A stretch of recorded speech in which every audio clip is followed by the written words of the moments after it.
High in the air above London, through the dark sky, glides a shape. Sleek. It passes through the clouds, descending. A private jet.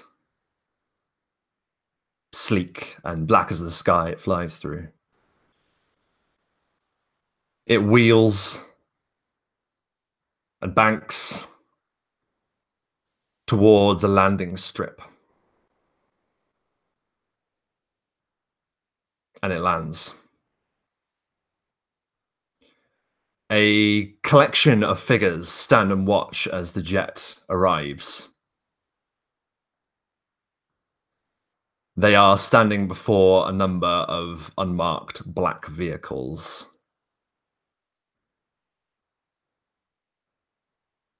Another black car pulls up as the jet begins positioning itself to a stopping position. And from the back seat of this car emerges Mr. Gisborne.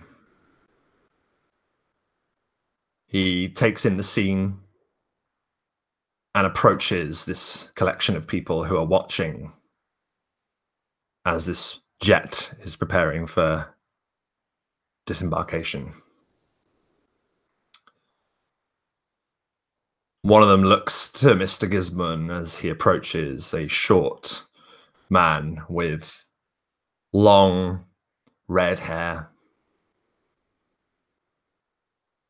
Not like you to be late, Gisborne. I'm not late, as you can see. She has just arrived. The door of the private jet swings open and stairs descend. And a collection of about 10 or 12 people descend and walk across the landing strip to stand before those awaiting to meet them. Mr. Gisborne stands before all of them and waits. At the head of these individuals who have just left the light aircraft, at the head there is a woman. She walks with a dancer's grace. She has purely black eyes and a militant look about her. As she walks, Mr. Gisborne doesn't stand in front of her, rather falls into step next to her and says, "Welcome, Zia. It has been too long." This woman barely gives Mr. Gisborne a look as she does not break her step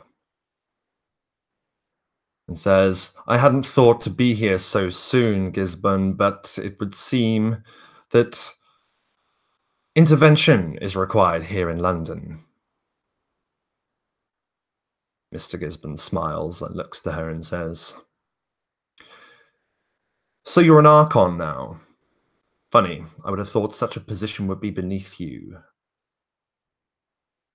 What word from the Justicars?" Zia looks at Mr. Gisborne for the first time with a sneer. "You have email, Gisborne. You know exactly why we're here. It is time that your prince return to his duties here in London." Mr. Gisborne stops for a second. The cold night air billowing his black overcoat. "Is that right? Well, Zia, you are of course welcome to awaken our master from his long slumber. But it will be you who does the explaining as to why." Zia gives a small smile and says, "I'm counting on it." We see a blackened sky. Once again, our vision moving through dark streets and alleyways and through sewers and dark corners of the city. Donncha, what have you been doing as this night now begins to dwindle? What have you been up to? He's been running all around, taking care of like last minute details. Tonight specifically, he was standing around in front of nightclubs, although not seen by anyone in those clubs, watching and seeing who is coming out sober and who is coming out pissed, who's going in and being let in without any sort of bouncer, not in those shoes sort of talk. Um, People who are like led to the front of the queue to skip, things like that. He's like watching out for bigwigs and he's watching out for the little people. And he's really looking for people who go into the club and then come out sober, and maybe come out like with heavier pockets. He's just like been doing that throughout a bunch of like the more popular clubs in London.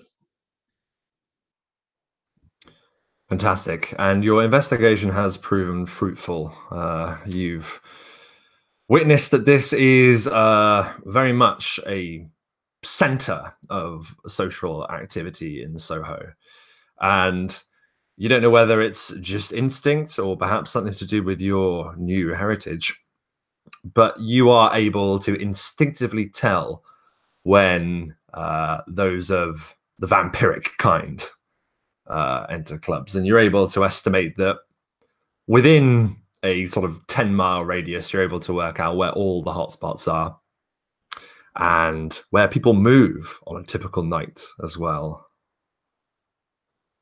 Yeah, so he would just like collate that kind of data in his brain and like think about what kind of vampires are going where, but also like what kind of humans are going where, and if they're sharply dressed or if they look like thugs and things like that.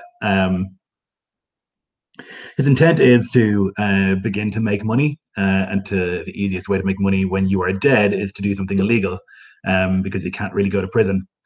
And so, and it's incredibly profitable. And he's invisible basically. So he's like looking to basically start dealing in narcotics as quickly as possible, but he doesn't want to like begin that with walking into a club, selling drugs, and then being killed by a big vampire. So he's trying to find a place that like maybe isn't owned by a vampire or like that, or if it is, someone he thinks might be amenable to like him uh, dealing there or something like that.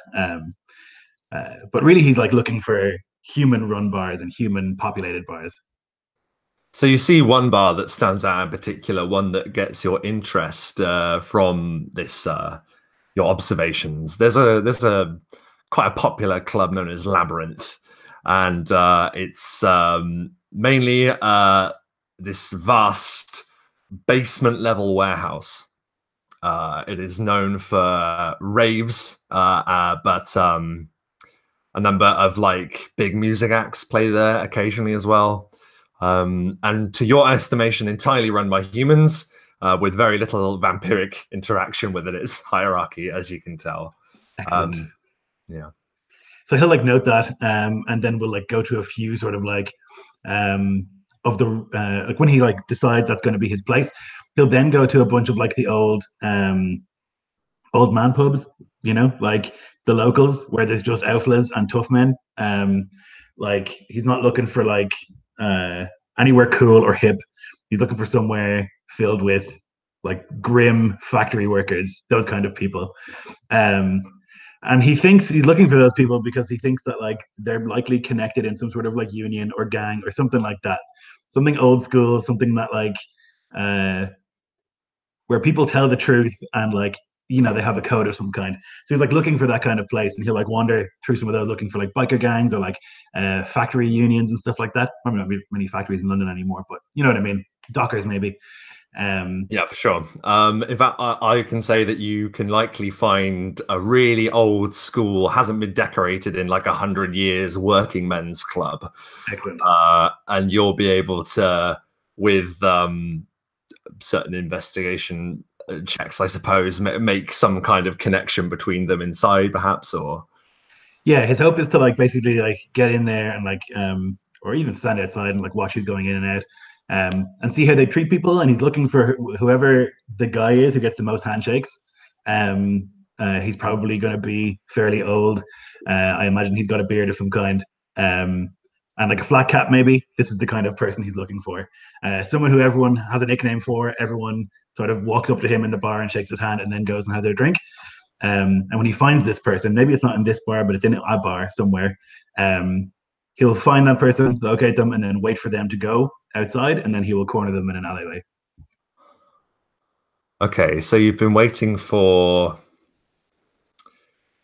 Stevie, this top geezer. He's got sort of signet rings on every finger. Like he wears like a dirty polo shirt over like his large belly, but like he knows everyone. Like he can get anything for you. He's a dime a dozen dealer dude, right? Like he's probably like pushing 60 at this point, but he seems energetic even so, and you can see that he is a man of habit and of repetition. Like every night, like he'll have gone in and he'll have bloody like had his 3 pints of this and then 3 pints of that or whatever, and then he starts staggering home. And he is on his way home when you begin to follow him, I suppose.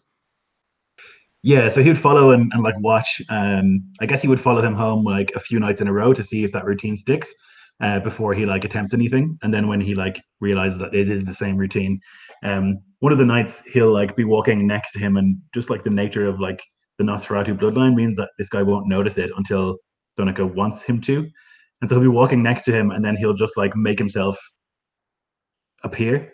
He'll like sort of suppress that Nosferatu hiding, and he'll just stand next to him as they're walking, as if he's been behind him the whole time, and say, "Not how it used to be, is it?" Oh, bleeding hell! You nearly gave me a heart attack. Oh, oh! You shouldn't. You All right, shouldn't do that, Stevie. son. You shouldn't do that, son. Bloody hell. Oh. Not to worry. I'm not going to hurt you, Stevie. I think we have to have a chat, you and I. What the? I don't bloody know you. No. But Oh. I know you. I know you very well. I know that they call you Big Stevie. I know that they say that you can get anything, that you're a top geezer. I'm aware of these things. Now, I don't intend you any harm. I'll say that again. Though, if that was my intent, and he'll just like look at him for a moment, and he would like give him this look that, and where he like kind of lets the facade of like the mask of a thousand faces, that's like the Nosferatu thing, drop for a second, just for a second. But Stevie probably just is like, what?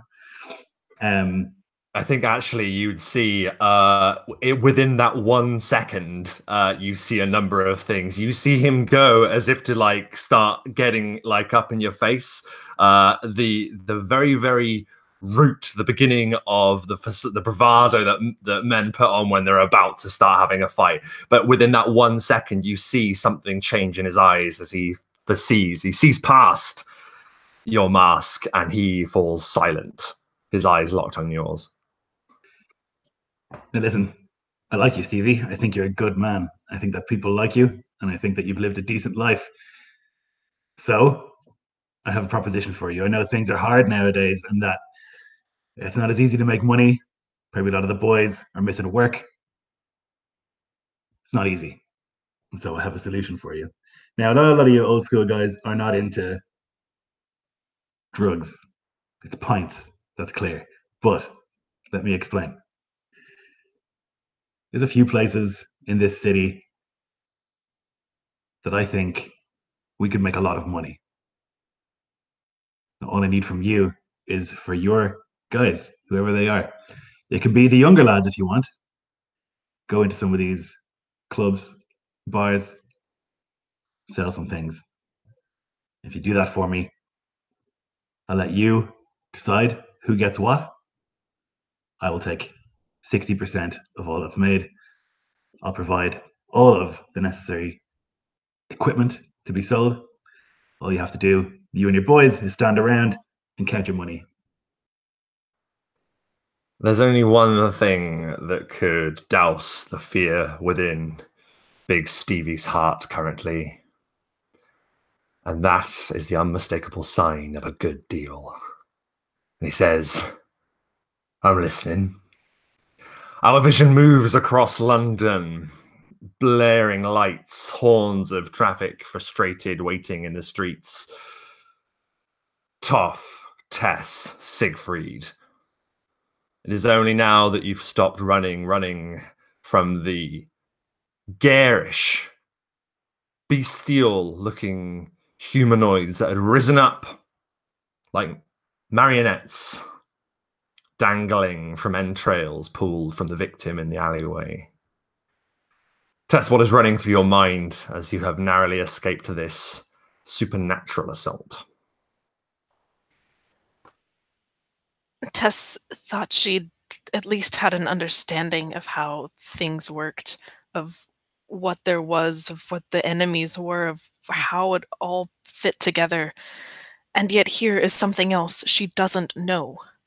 And she's fucking tired of being in the dark, of not knowing what it is, of not knowing who is on what side. And she hates not knowing, and she's frustrated and scared and annoyed.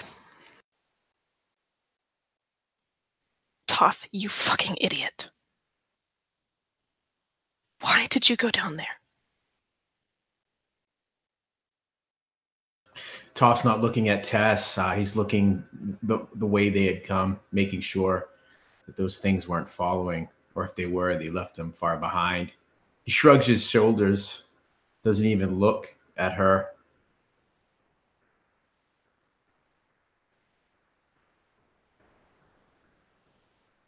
That's it? He turns slowly when you say that. You can see on his face something you probably haven't seen before on top, and that's regret. He shrugs his shoulders again. Do you think I would have brought you down there if I'd have thought those things? And he just points randomly off in the direction they had come. You really, Tess? I don't know what I was thinking. He kicks the ground, angry. Well, can't say much for how it actually turned out, but the idea going in was not one I expected from you. Didn't think you would be the type to play superhero. Save the man in the alley like some sort of comic book. It sucks that they turned out to be crazy demon monsters and not thugs.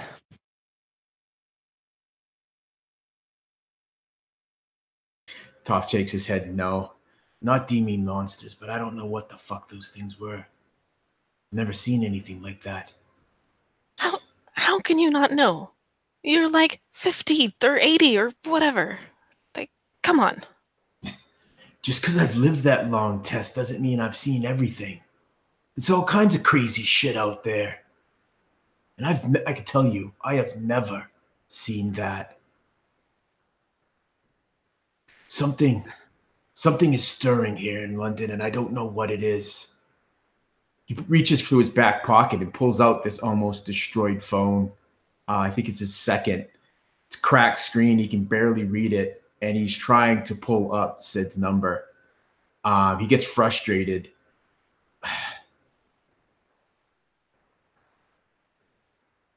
Are you guys okay? Did any of them touch you? And he gets close to Tess, almost uncomfortably close, and he starts like going over her, looking like lifts her chin. It's fine. It'll heal. It's fine. How does it look, Rob? As I remember, Tess was hit once with a pipe and then kicked like in the face pretty hard. So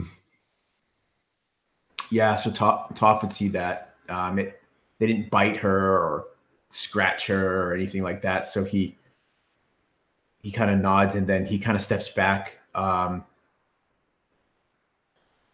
I just wanted to make sure you were okay. I'm responsible for you guys.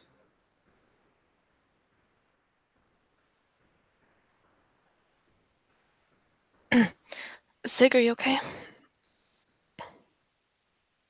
Yeah, I'm good. He's gonna kind of like look over himself and realize that he's basically in perfect health throughout that whole situation, and just kind of shrug. You guys are unfairly amounts of fast. Just dodge. It's not even. Meh. All right, well, we need to figure out something. We should try to find Don. We don't have his phone. I'm sure he bought a new one, but we don't know it yet. But anything else in the meantime? We shouldn't just stand around. Not right now. That instinctual feeling rises in all of you, and you begin to understand that this night is coming to an end. It would be best to seek sanctuary. It's getting late. Toff looks around, trying to get his bearings, where they might be. He looks at Sigfreid, then at Tess. You guys know where we are. Recognize this street. The show that we went to before this was in the West End area. Am I recalling that correctly, or like off? Yeah, West it was. End? It's off. Yeah, absolutely. You got it straight on off West End. So you won't be too far from us West End, which is fairly central in London, as things go. Yeah, and also very close to Siegfried's place, actually. So we're actually not too far. So I imagine Siegfried would probably, if we didn't know exactly this street, would be able to pull up maps or something and find the nearest main road. Absolutely. We're, Yeah. we're actually not too far off from home. Yeah, we can move pretty quick, but you can only get so far on foot in London, and we're still in the same general area. I should be able to get us back if we wanted to take in for a night.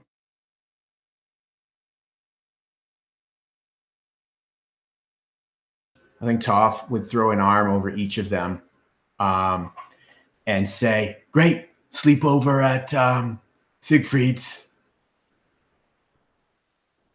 Awesome. Yeah. Great. We'll watch a movie and have some popcorn. Can't be any worse than the sleepover at Jono's.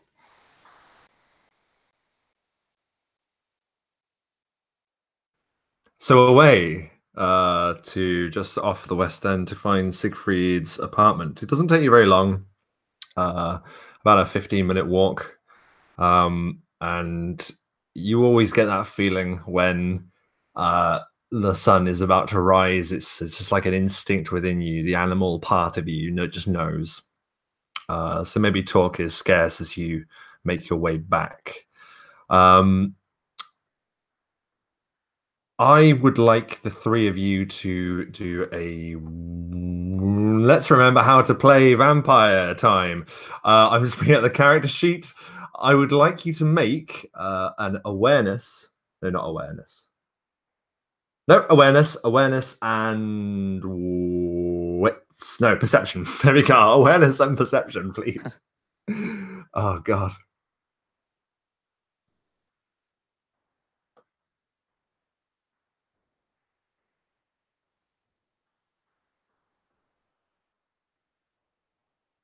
That exploding 10 coming in clutch. That's going to be 2 for me.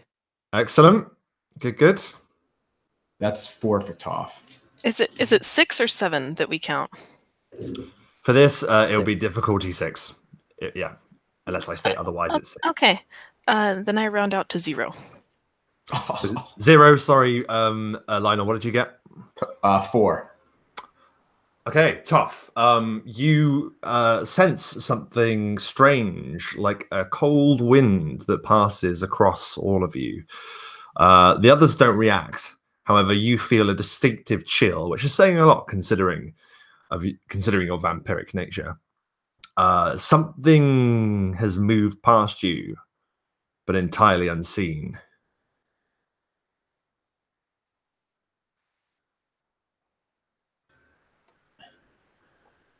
Toff just stops dead. Did you feel that? You feel that? He looks at Siegfried. What are you talking about? Look, we're almost here. Come on, Toff. Toff would probably just stand there like a second longer than the others as they continue on. And he would look around, and not seeing anything, he would follow. So when you get to, I imagine Siegfried's place being,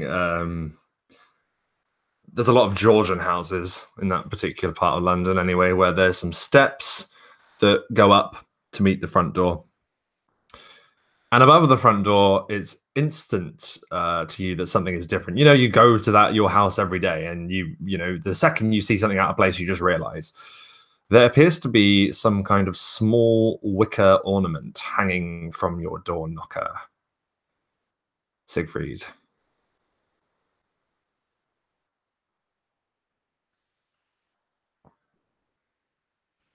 Yeah, Siegfried would like walk up. I imagine he goes to like reach for the handle, and then there's that like snap instinct of like, wait, this isn't my house. No, this is my house. But what, like, and then just that confusion. And his like hand, like before it even touches, like just kind of like frozen, like up right above where the handle is. We just kind of like turn to the others. What is that? It's not mine. I mean, do you have Girl Scouts that leave presents? I don't know.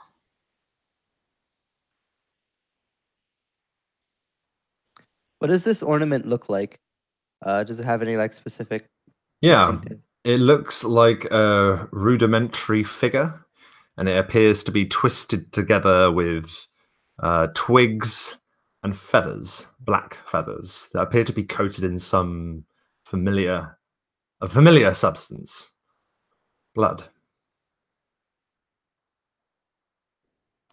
Yeah, I don't know what the Girl Scouts are like in your area, but the ones out here don't do things like that. Oh, shit.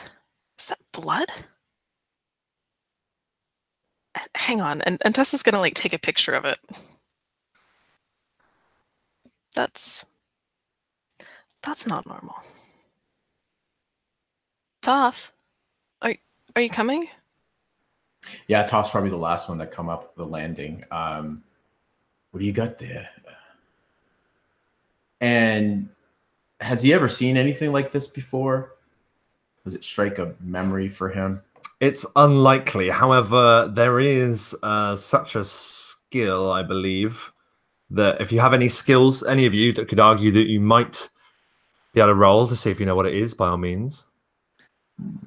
I guess it would depend. I actually have a lot of academics knowledge skill, but I don't know if that would apply.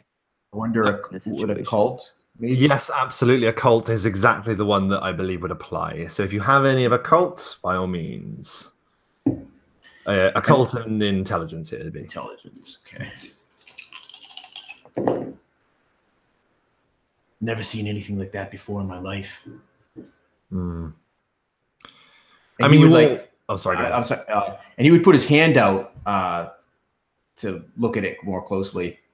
I don't know which one of you is holding it.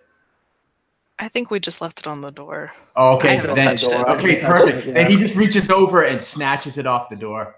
You don't touch things if you don't know what it is. That's like rule number 1. And he goes, and he tongues the blood a little bit. God, nasty. No, I still don't know what it is. Toff, that is disgusting. He would toss it to Siegfried. Siegfried does like the full like dodge move, where it just like falls. I was hoping if you would have a natural reaction, clutch it out of the air. Exactly the opposite. You just like toss it. He's just like, "Whoa, I'm not." No. It falls onto the ground and sits there on the concrete step now, on the ground. I think Toff goes down after it. He's like, "Geez, Siegfried, you're supposed to catch it." And he goes down, snatches it up. Gets up close. What that is? Well, take a look at it. You've read books, haven't you? I looked at it. It's got blood on it. I don't want to touch it. I don't know where that's been.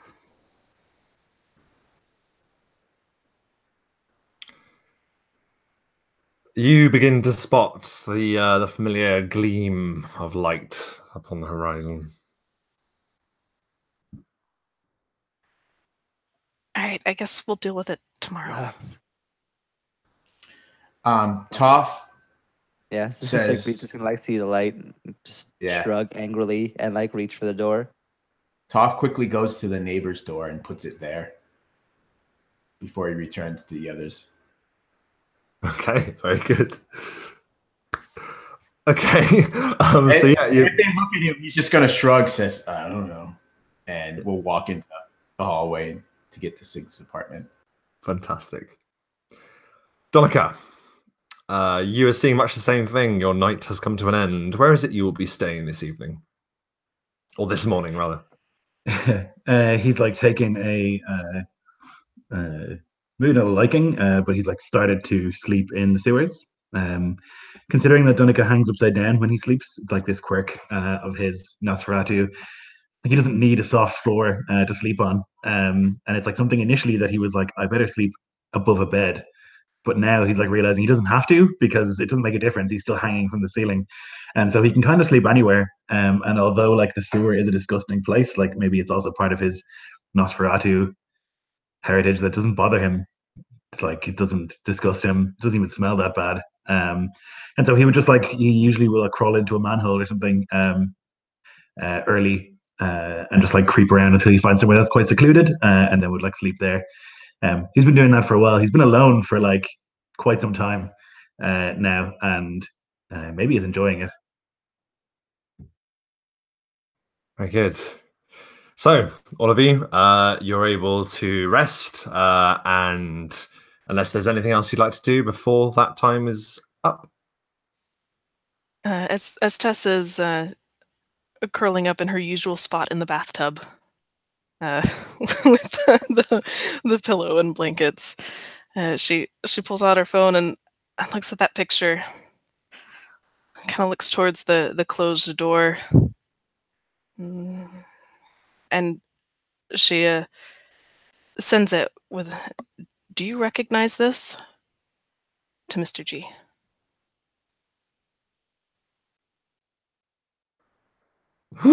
The message is sent. Sig, when he gets into his room, closes it, makes sure everything's drawn, the curtains are drawn, the door is shut. He's gonna go into one of his drawers, take out a pad of paper and a pen, write something down and fold it up and put it into his pocket for later.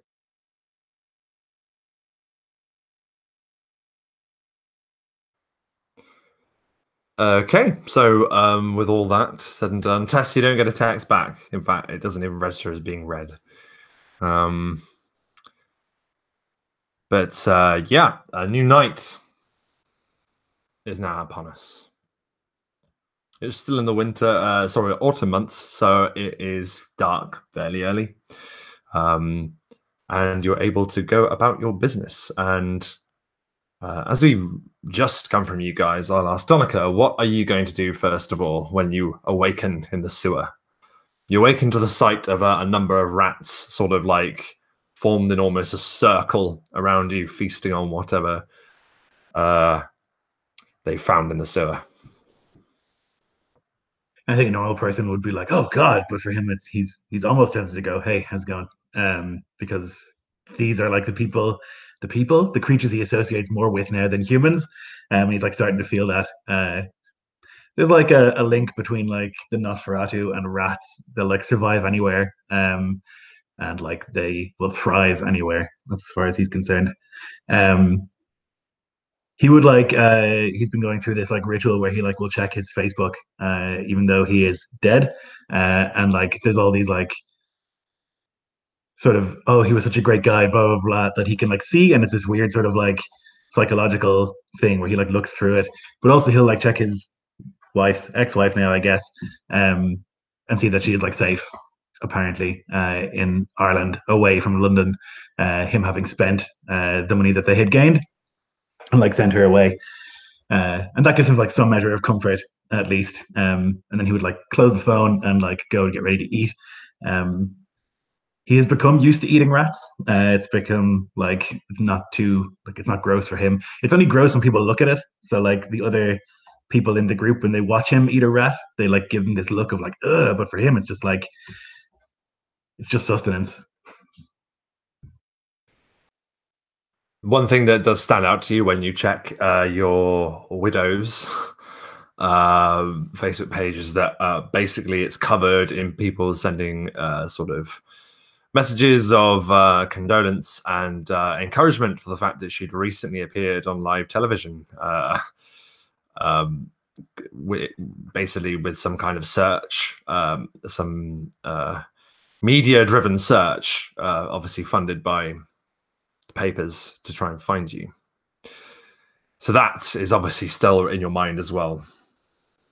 But what is the first port of call for you this night? I think thinking about the search, Donncha would wonder, like, as a vampire, do I regenerate parts of my body? He would like think about that because he wants this search to stop, obviously. And as far as he's concerned, like he can't die from normal means. And so he would like think about asking Fagel if he cuts off his hand and like leaves it somewhere, like they'll find it and they'll identify it as his. Will it grow back? So he'll think about that as he like gets up and like probably goes to creep on Stevie, having like making sure that he's like doing what he's been told. They had like quite a long chat last night, and things were made abundantly clear to Stevie, and I think he was amenable when he wasn't like terrified. And so he would just like today go and check that he's like starting the wheels in motion. Yeah, and once that's done, he probably has to go find his friends. And like he thinks about that for a moment and like how efficient it has been in the time that he has not been with them, how like nothing has gone wrong and he has been very careful and everything has gone well. And he thinks about every time that he's with them, how like every plan is derailed immediately and like nothing goes according to plan. But he like rolls his eyes thinking like they're probably dead if it weren't for him. And so he'll like once he's like dealt with Stevie, he'll actually go and find Gavin and the various drugs that he's ordered. When he's like checked on that, he'll go and find them. Yep. Quick update then. Stevie has already, it seems, rounded up quite a group of people, generally a younger sort of collection of about 10 people at the moment that he sort of proudly like tells them that he's got something sorted for them, but doesn't really go into detail about where that information came from as requested. You're then absolutely able to go and deal with Gavin, and you can see that he has done what he said. However, he isn't actually around at that point. The drugs are where they are meant to be, and that I suppose is an ideal solution for you, because you don't see Gavin. He isn't there. It's basically the best possible scenario. It is the best possible scenario that he isn't there. Regardless. So you go to find your friends. How are you going to ring them? Or will you just go around to Sigfreid's? No, I think he'll just find them. I think he'll just like use his like creepy senses to find them. Like he'll go to like he went to Toff's place, which is where Gavin was, and they're not there. So his next port of call would be Sigfreid's place. Absolutely. You are, in that case, I can say that you can arrive at Sigfreid's. But is there anything that you guys have been up to, the rest of you guys have been up to whilst you've been waking up? Let's go with Toff, first of all. Toff, when he wakes up, would probably just peek into the bathroom where Tess is and then into Sigfreid's room. Making sure they're still there, safe, maybe just starting to wake themselves. And then he would go outside to the street and he would go over to the neighbors. First thing he looks for is obviously this blood branch twisted doll. Is it still there? It is not. Okay. He walks up to the door, kind of looks both ways down the street, and then he knocks. There is a long pause, and eventually the door creaks open, but on a chain, and an older man's voice comes from the crack in the door, and he says, "What do you want?" Oh, hey. Oh, evening, mate. And he kind of rubs his hands through his long hair and he says, I'm in a bit of a jam. I'm in a band and our van broke down. And I was wondering if I could use your telly just for a moment. I could pay you. Man, what? Your phone. You got a phone, don't you? Oh, well. Mine's broken. And he takes his phone out and he shows the guy the cracked phone. All right, okay. Well, if it's only quick, I don't suppose why not. I used to be in a band, you know. He says, undoing the chain. Oh yeah, I told her the telly TV. Gosh, man, I'm sorry. That's all right. That's all right. That's What fine. you thinking? I need to use your television quick. I must talk to your television. It will give me all the answers. Oh God. Oh man, it's all good. So he's opened the door and he's let you in. All right, so he's in there under the ruse of trying to use the phone, but he's kind of looking around. Does he see the doll anywhere? Does he see anything that's out of order? No, you don't see it around at all, actually. Okay. So he'd make to like he's ringing up a garage, and as he's kind of got the phone to his ear, he kind of looks at the guy and he says, "You lived here long? Good neighbors? Seems like a nice neighborhood." Lived here nearly 24 years now, actually. Never had any complaints. Rough sorts around, but that's why I keep the chain on the old door. You know what? Yeah. What about? I heard your neighbor there, and he points out the door. He says, "Some sort of singer, some sort." No, I see him every now and then. He flounces out of the house every morning. One of those actory fellows. Oh, he's a puff then. Well, I don't want to comment.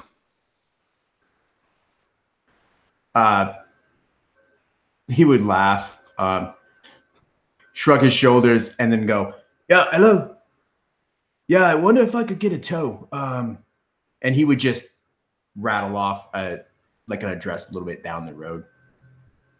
Thank the guy, maybe slip him a little bit of cash. Oh, there's no need for that. It's perfect because Toff is probably thankful because his cash is like a wad of crushed up euros, and he's like pulling them out, and he's like, "All right, well, appreciate your kindness." And he hands him this card, and he says, "Well, if you're ever out and about and you want a good show," and he hands him a card, and all it says in just very plain, like Times New Roman font, it says 12 seconds to London, the best auditory experience of your life. And he hands him one of his band cards, and then he'll leave. He looks at it and he goes, "I'll just get my glasses," and he's like trying to put them on as you're leaving. Very good. Sigfreid, what have you been doing once you woken up? It was just a very strange exchange, and I loved it. Yeah, I think Sigfreid, once he's gotten up, he would kind of be taking it slow. He's kind of hoping that Dawn will come to them, and the more that they leave, the more complicated that process becomes. It was just kind of not just waiting around. Well, I guess mostly just waiting around, just kind of making sure that everyone else is okay, that things are in order here as best as they can be. Probably would touch in with Tess once she was up. How you feeling? It's a interesting night. You could call it that. I'm going to try and make coffee. I'm going to try and drink coffee. Because that sounds really good. And it hasn't worked yet. Yeah, Sig would kind of like raise an eyebrow at that. You can try. I wouldn't get your hopes up. Something tells me it won't be as satisfying as you hope it will be. Well, maybe I'll pop out for a bit and just catch up with you guys in a few hours then. Fair enough. Keep in touch. Yeah, sure. Tess, you go to leave. You are halfway down the steps when Donncha, you can obviously make yourself known. You're about to see Tess leave. Do you want to speak to her, or are you going to let her walk by? Donncha would be curious about where she's going and would rather follow her. Very interesting. Okay, so in that case, we'll have to roll it. We'll have to bloody roll it, won't we, to see if you're stealthy enough. Which I imagine you will be. I can't imagine him not being. Donncha, do your usual stealth roll. I believe that's. Do I roll awareness to see if I can notice him or something? I guess it would be awareness or alertness. Yeah, it's a superhuman one because I think his stealth is not natural, but I don't know. I'm just gonna get my dice, sorry. Yeah, no worries. So Taylor, if you go for perception, please, and okay. I guess it's alertness then. I don't know. Is alertness the human one, like the normal one? Oh wait, alertness is the human one. Awareness is the supernatural one. Okay.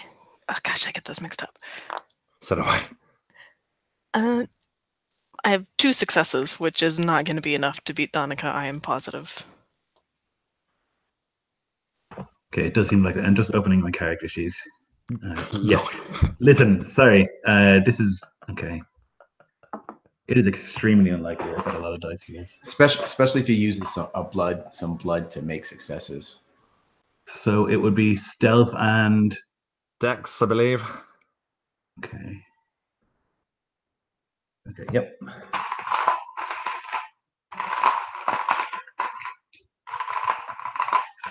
Listen to me rattle my dice around for a minute. Yeah, man, I like it. It's all good. Join in. Somewhere, and there we go. Okay.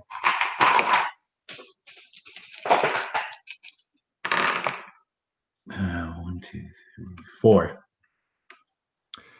It's closer than I thought it was going to be. Where are you going, Tess? Tessa's going to the shard as she was instructed to. Yeah, absolutely. Whether by tube or taxi, Donncha, you are able to follow Tess as she begins to make her way in that direction. And once you get to a certain point that you realize that she could be going nowhere else. That's when I'll pull the Stevie trick and I'll be walking a little bit ahead of her, and then I'll turn around and walk towards her, and then materialize. Jesus. Where are you going? Nice to see you too. Been a while. Where are you going? I've got a meeting. In there? Yes. So I've been away for a few days. That's been clear to you, I assume. And I came back here thinking that you guys maybe needed me or wanted to hang out with me. But if this is the path that you're taking, I won't come back.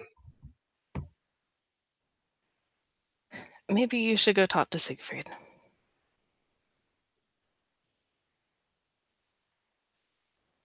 This is it then? This is what, Donncha? You're going to be one of them?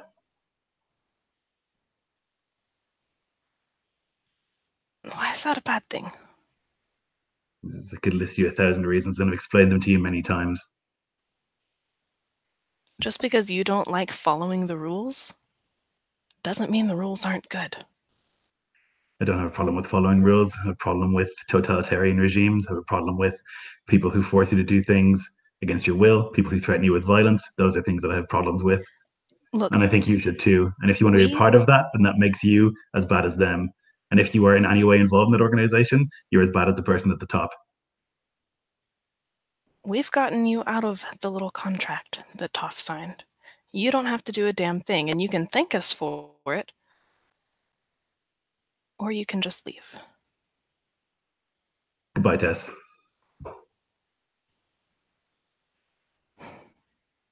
Goodbye, Don.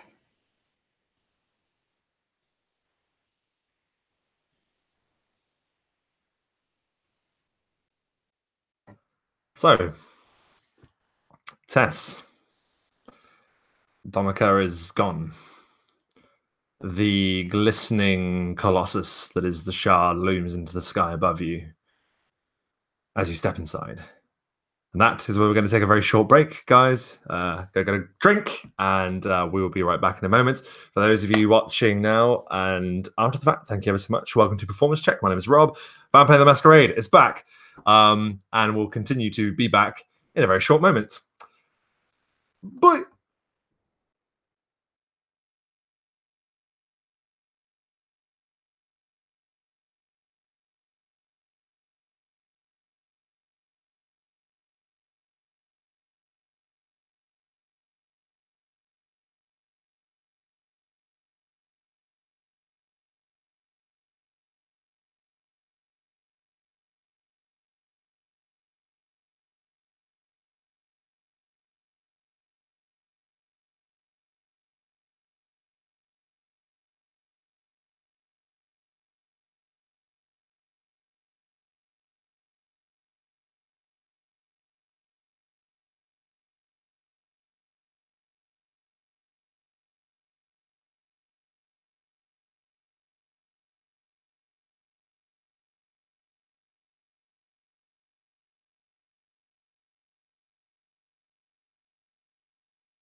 And we're back.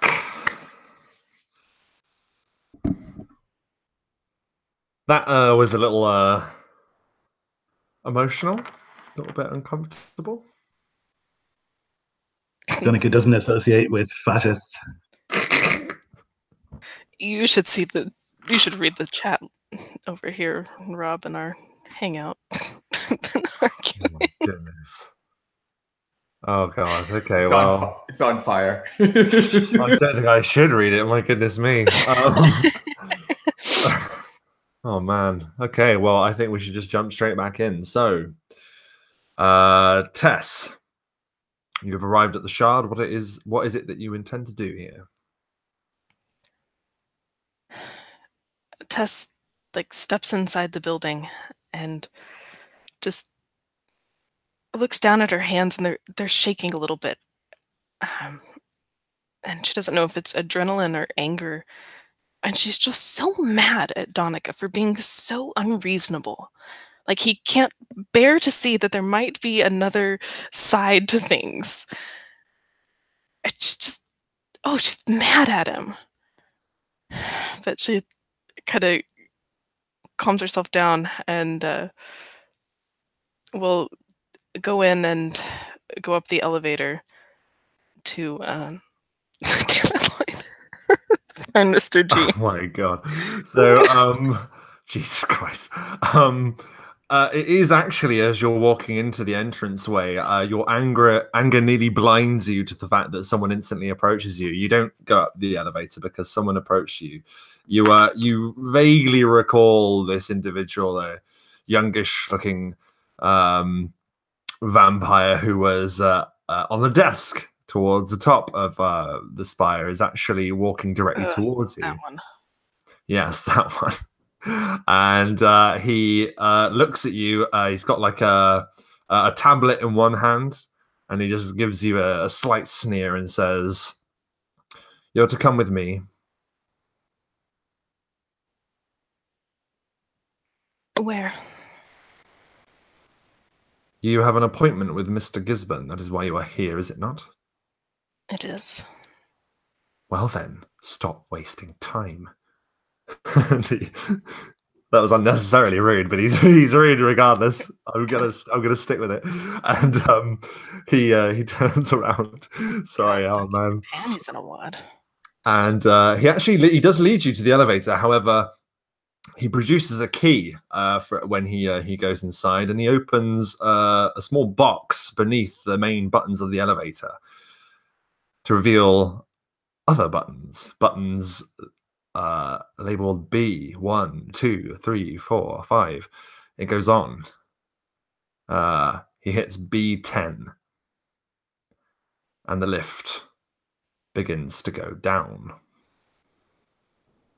Tess is watching this with interest and trying not to feel nervous.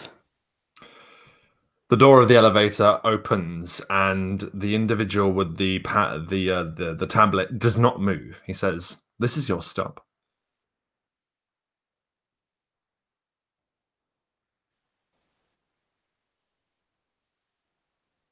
Is Mr. G here? Yes. Thank you. You step out, and the doors close sharply behind you. You are in a dark corridor, lit by dull, the long light bulbs that you get in corridors sometimes on either side of the ceiling, and you see that there is a single doorway at the end of this corridor.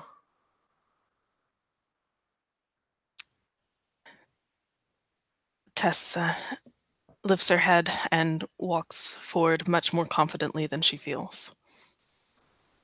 As you go through the door, the surroundings seem to change like that. 1 minute you appear to be in some kind of basement level of some kind of office building, and then you see old stone.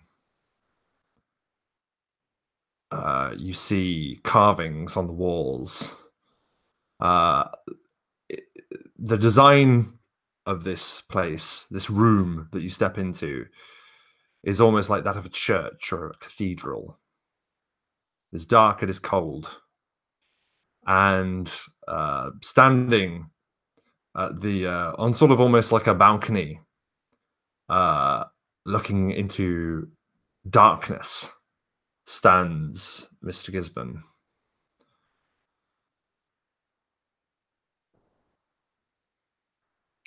Good for you to join me. What is this place? This is where we keep the things that are most important to our kind. I thought it prudent to begin here, to show you the gravity of the things that you will be learning about very soon.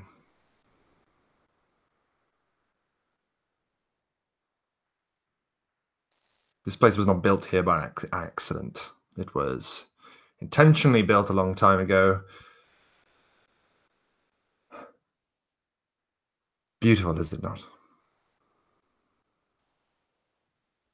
I'm not much for architecture, but yes, I suppose it is.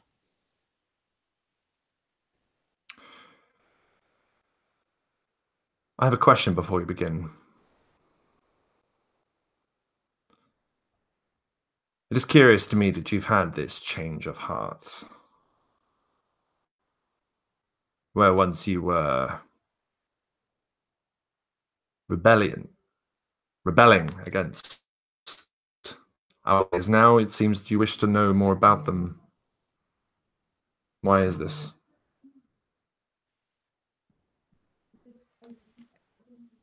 Does it matter?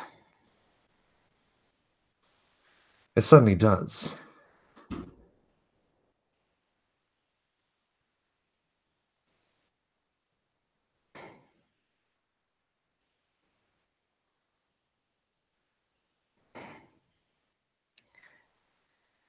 You cannot succeed until you understand the rules of the game. You cannot win without knowing how to play. So you seek acceptance, you seek to ascend through our hierarchy.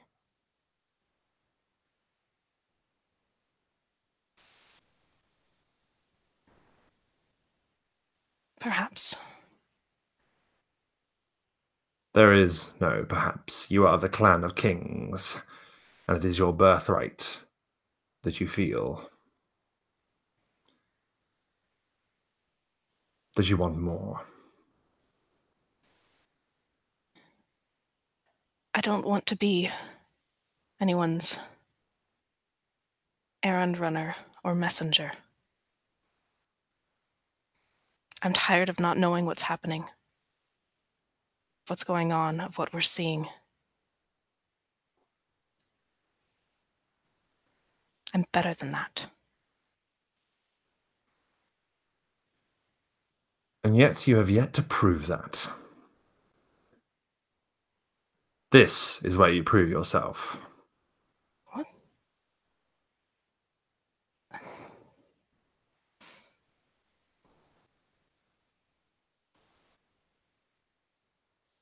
How? We will begin. Donncha! Where are you going? I think he'd like stand where he is and then like walk over to lean against the building and like smoke a cigarette and like process what's happened. He would just like shake his head at like the loss of a friend, or what he thought was a friend, but obviously is not. It's a part of a machine. And he like makes that decision and like decides that's how he's going to think about things. Then he'll make his way, see if he can salvage the other two towards Sigfreid's house. Absolutely. And for efficiency's sake, I will say that you arrive. Do you knock? Do you just go in? So Sig would actually, assuming he could see Donncha would actually have been watching out, and when he sees Don approaching, would open the door, walk outside to meet Donncha, and then close the door behind him. Okay. Good to see you. Maybe. Remains to be seen, I think. Look, he's gonna like pull out his phone. Sorry, I got a new phone, and like wait for you to like put your information into it. And he's gonna like look to see if Toff has noticed that Sig has stepped out. And if Toff has not noticed, or at least has not reacted in any way, he's gonna look to Don and say, "I need to talk to you. It's very important." I was going to say the same thing. I think probably around that time is when Toff's coming out of the neighbor's house. Closes. He says, "Well, you have a good evening." Then closes the door. Would see the other two, and he'd make his way over. He'd just kind of saunter over to the two of you. All right, Toff. Don, How's it going? it's going good. Tess still inside, Sigfreid. She went for a walk. Not sure where.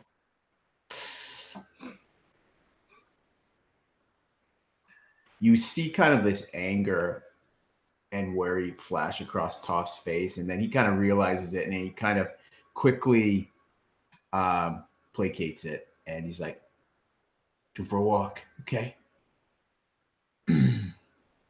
I know where. You do? You gonna tell us? Yeah, she went to go talk to Mr. G in the Shard.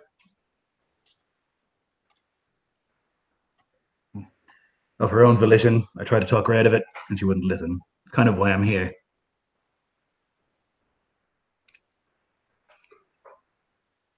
Think it's a bad thing then that she went to the Shard? I think it is a very bad thing, yes. I have no love of the Camarilla, that's for sure. But makes sense. She wants to be with her own kind. Maybe it does make sense. Maybe I didn't see that in here before. I won't be associating with Tess anymore. And I'm not trying to pull you into some sort of argument between the two of us. What you do with your own life is your own business. And I would prefer things stay friendly or whatever the situation is. I would actually rather like if you would help me with the things that I'm doing. But I'll not be involved in any Camarilla business at all, under any circumstances. And more than that, now that I know Tess is one of them, I won't be associating with you when she's around. She's a worm, a mole, and she'll tell them everything that I do. I think Toff is like, it's those odd moments where Toff is speechless. He just looks like he's been struck dumb at Sigfreid. That's actually, he's gonna like look at Toff. There'd be this like slight glint of like, I really wish Toff wasn't here right now. But in his eyes, and just kind of shake his head. It's not the first time that she's gone to Mr. G. While you were gone.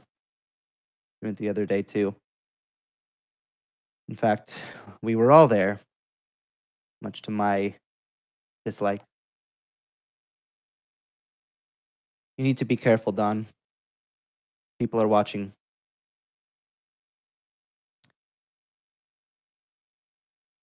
And he's gonna like shake his head as if there's something more. And this is why I had to make this decision. I spent a few days on my own, and in those few days, things went very smoothly. There were no hiccups, no problems. No one was dragged into any alleyways.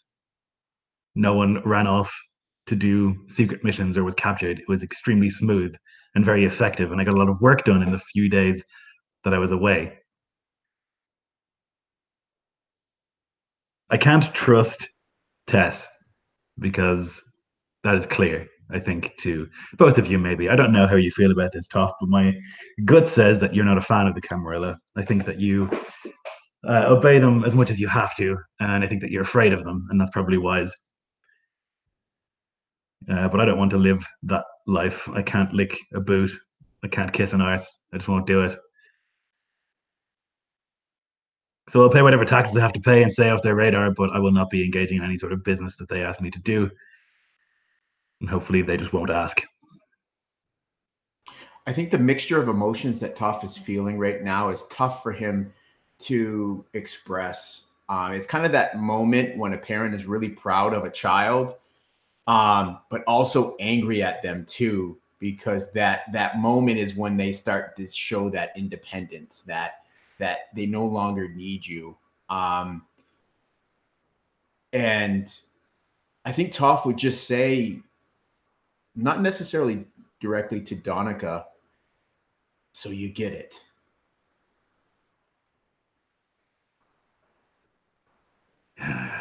Maybe. But I know that I don't want to. Yeah, he would put a hand on your shoulder and he'd say, it's one of those lessons I was trying to teach you all along. We don't have to kowtow to those Camarilla pigs. We just got to fly under the radar. They don't give two shits for us. We can do what we want. What I've been doing for decades. It's not just that they don't give a shit for us, it's that they hate us. No. They think that we are less than them. That is clear from every action that they've taken.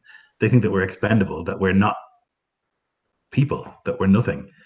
And I will not associate with an organization like that. It's a principal thing. Now I know that you're a survivor, and that's also been made clear to me. I get that, but I don't want to just survive either.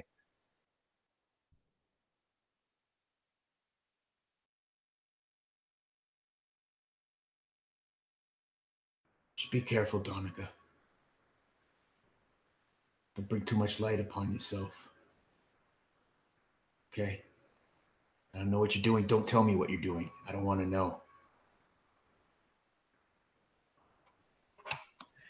I don't plan on shining any light on myself if I can avoid it.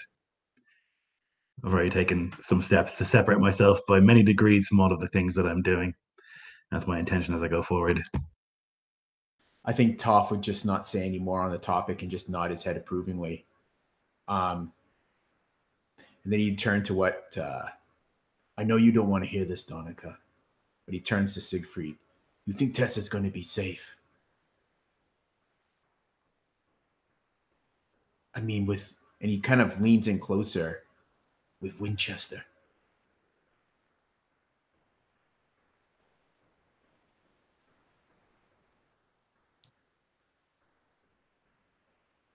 What are we supposed to do about that?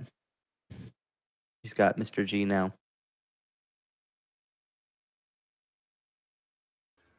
I don't know. Wish I knew.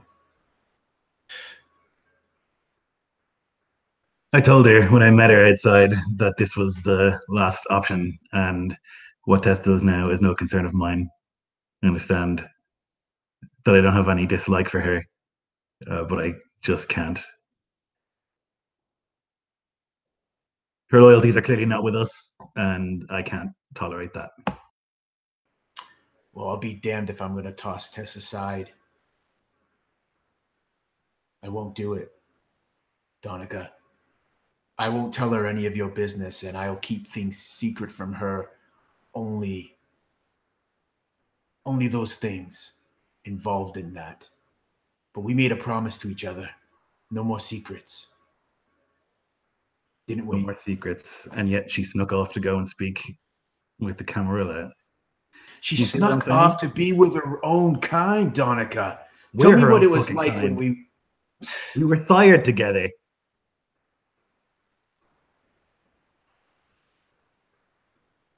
You were sired together, but what was it like for you when you met Fag?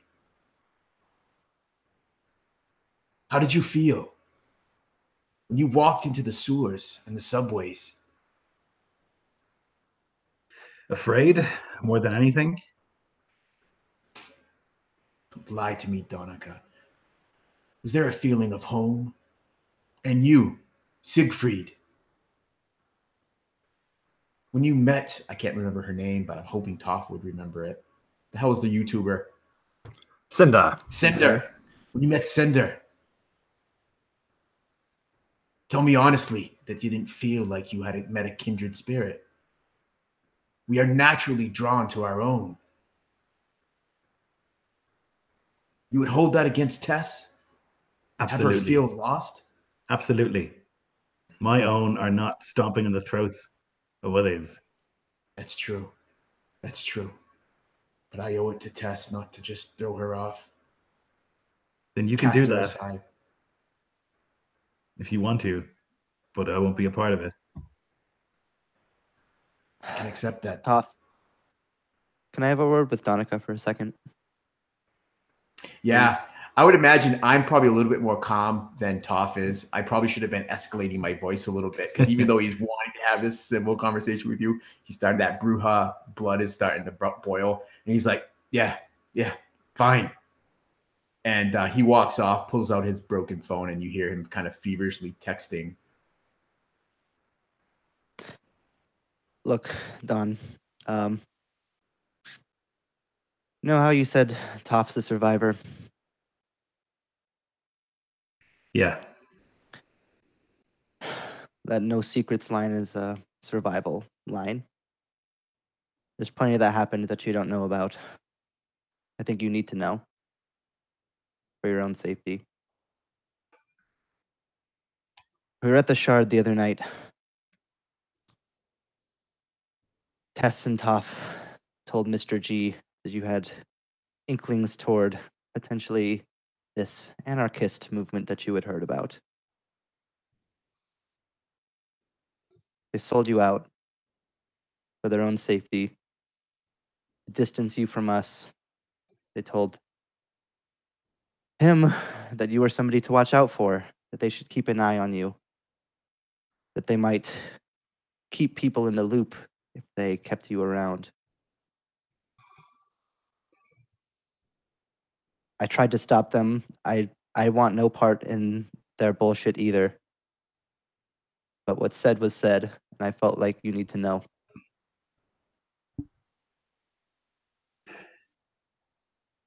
Well, I appreciate it.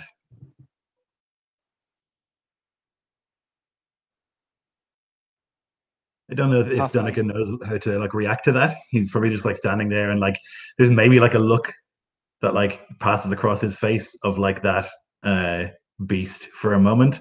And maybe there's even like a sort of growl or a snarl that comes, but he like manages to push it down. Look, I know trust is not necessarily the word that comes to mind between everybody right now. But out of everybody's course of action here so far, yours has been the one I've respected the most. If it comes down to it, I'm on your side. If you need help, I'll be your help. But I'm not willing to bend the knee, kneel down for Mr. G any more than you are. He's a scumbag. He's a bastard. Deserves whatever worst things might come to him. I'm glad to have someone I can count on, at least.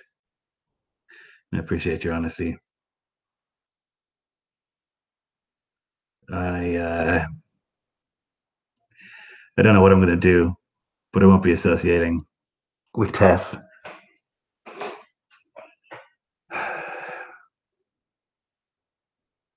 Let's keep this between me and you for now. I figured that would be the case. In the meantime, if you're looking for more streams of income, we still have Vincent on the line.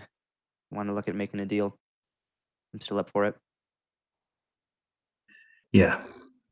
I've got a few things cooking, but that's one of them. I'm going to go and eat. I'll give you a ring later. Yep. Sounds good.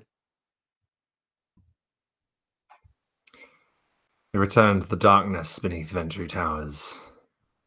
Tess, Mr. G is leading you down what looks to be a winding corrugated iron staircase. It winds round the outskirts of what looks to be a deep, cylindrical pillar. Down and down you wind. And then he's leading you through catacombs. Gothic carvings wrought into the walls, the fire throwing strange shapes as torches are lit on either side of you. And then finally you come to a small chamber with a large iron door. It appears to be locked by many means, with a strange circular sigil wrought into its center.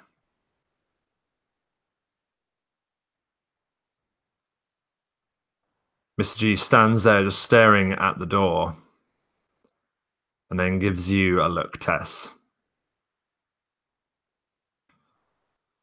This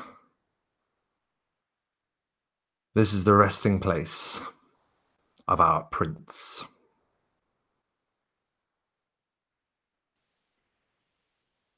What?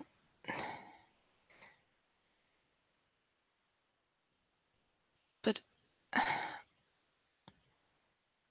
everyone made it seem like he was just away on other business or something. Not at all. He has slumbered for some time. How long? Long enough, for soon he shall wake.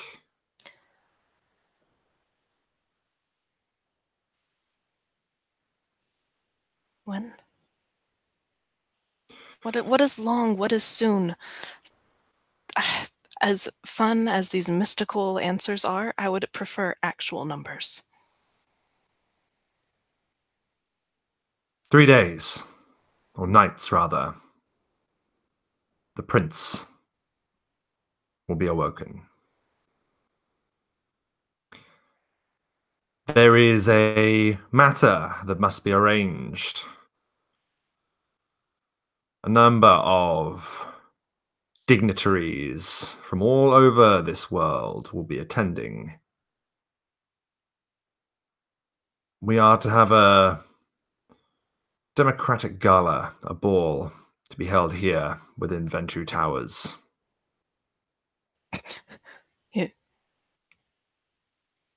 You've realized that that's like straight out of some teenage girls fan fiction, right? Vampire gal. Never mind. It is an occasion that many have travelled very far to be at, and it is one that is of significance to our corner of the vampiric domain.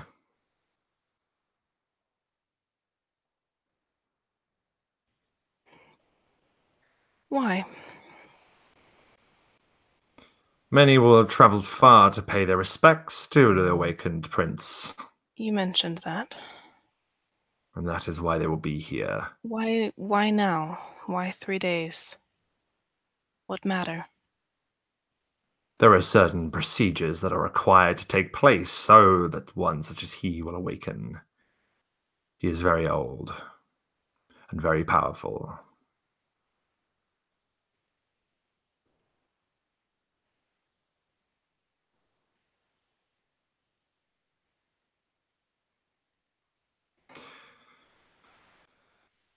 As I said, this democratic meeting must go off without error. All of the Primogens will be in attendance, and you will be here working with me. This will be your first front-facing assignment for the Camarilla and for your clan. What will we be doing? We will be negotiating, we will be exchanging pleasantries. We're schmoozing. Of a sort.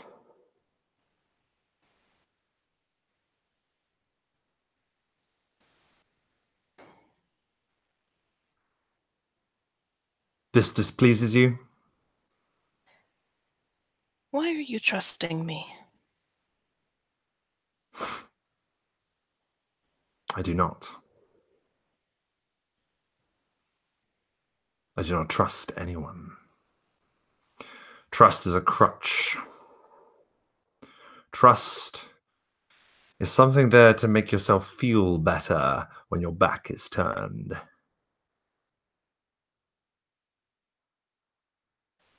Why are you giving me these responsibilities? It is your birthright. That is something I respect and something I will honor. You asked to be taught, and so you will be taught. And you will show respect.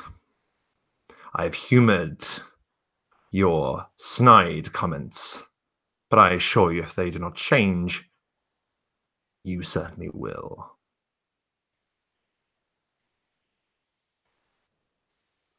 I do not appreciate threats in any format. Not a threat, young one, a promise that I will gladly keep.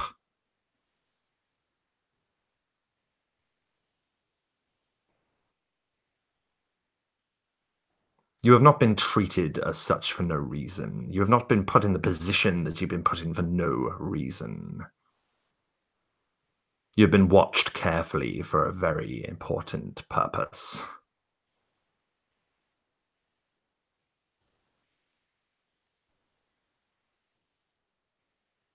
Do you intend to enlighten me about that?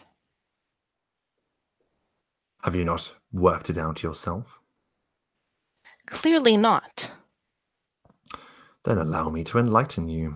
It is most disturbing to us that you have been sired by individuals that have yet to come forth. Individuals that would seek to create unsanctioned kindred like you.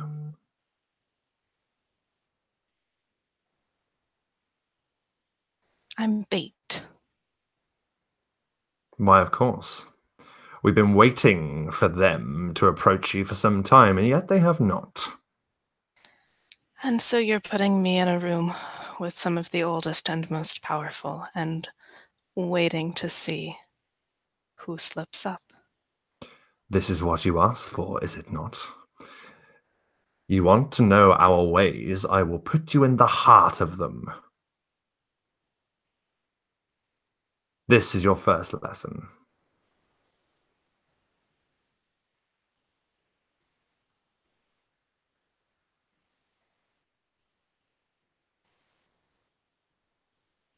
I have questions for you.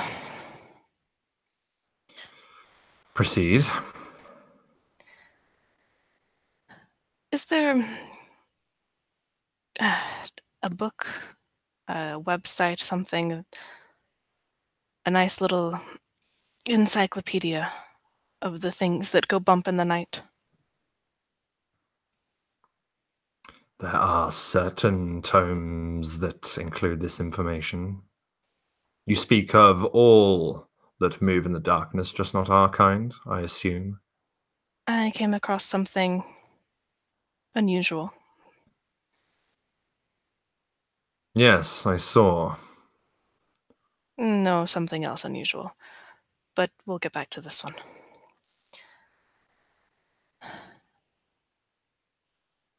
I'm tired of being left in the dark. If I'm going to play this game, I want to know exactly what's happening.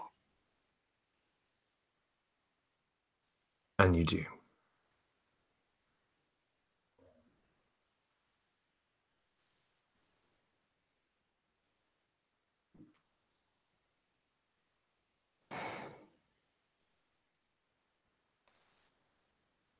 There are no tricks, there are no stories. I have made you aware of why you are here. It is your birthright, and I have use for you. What happens if you find my sire?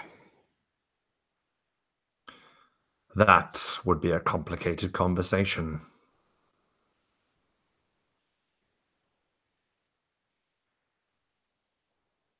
I'm a smart girl. I can follow along. To Sire a childer without the permission of the relevant authorities is to beg for death. Yes, you explained that once. We should be dead, we should be grateful that we're not dead, yada yada. I do not think you understand your position. Yes, you would be dead, but it is I that vouched for you. It is I that went and found you, and it is I that have explained everything that you know so far, and yet still here you are. There are not many that get to learn the things that I know. That is not a brag, that is a fact. It is a privilege of mine, and now your position.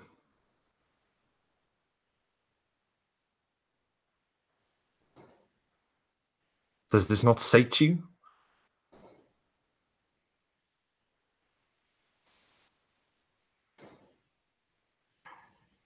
No. There's always more. And he smiles. That we can agree on. Toff, you walked off and you were texting. Yeah, he's texting Sid. And it's a simple text. The text between the two of them are often simple. It just says, I need to see you, Toff.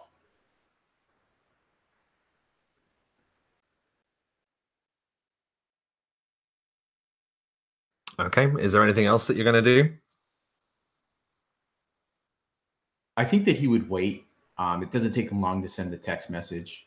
And he just stands a distance away, giving Sigfreid and Donncha the space they need so they can talk and feel like it's private. And I guess once he sees that their conversation is wrapped up, he would walk back over to them. Yeah, well, absolutely. If it's seemingly like the conversation has wrapped up, all three of you then, Donncha and Sigfreid, what's going on with you guys? What's the next move?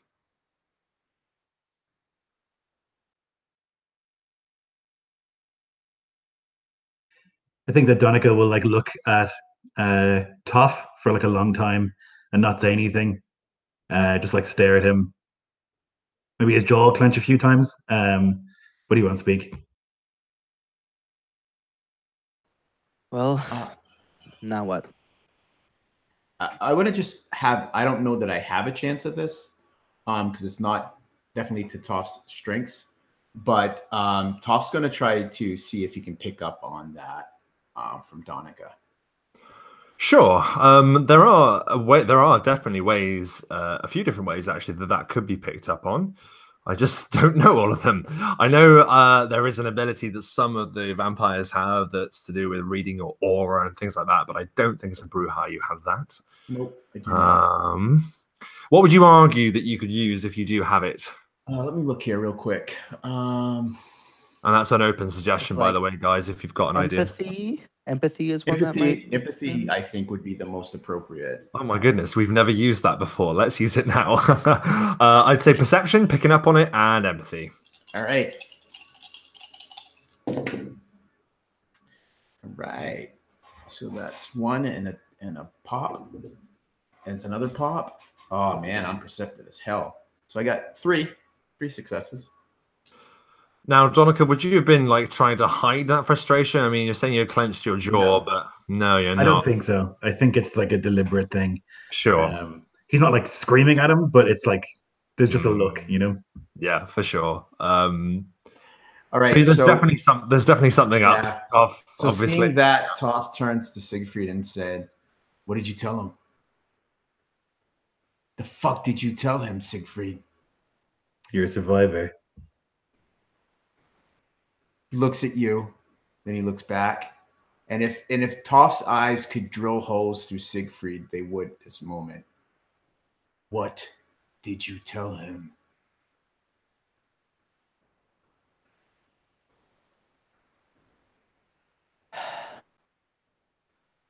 Sig's gonna like kind of take a step closer to Don, not like right next to him, but just kind of in that direction. Look, Toff, I'm tired of you saying over and over again, no secrets, no secrets, no secrets. Bullshit. You keep more secrets just as much as any of us, if not more.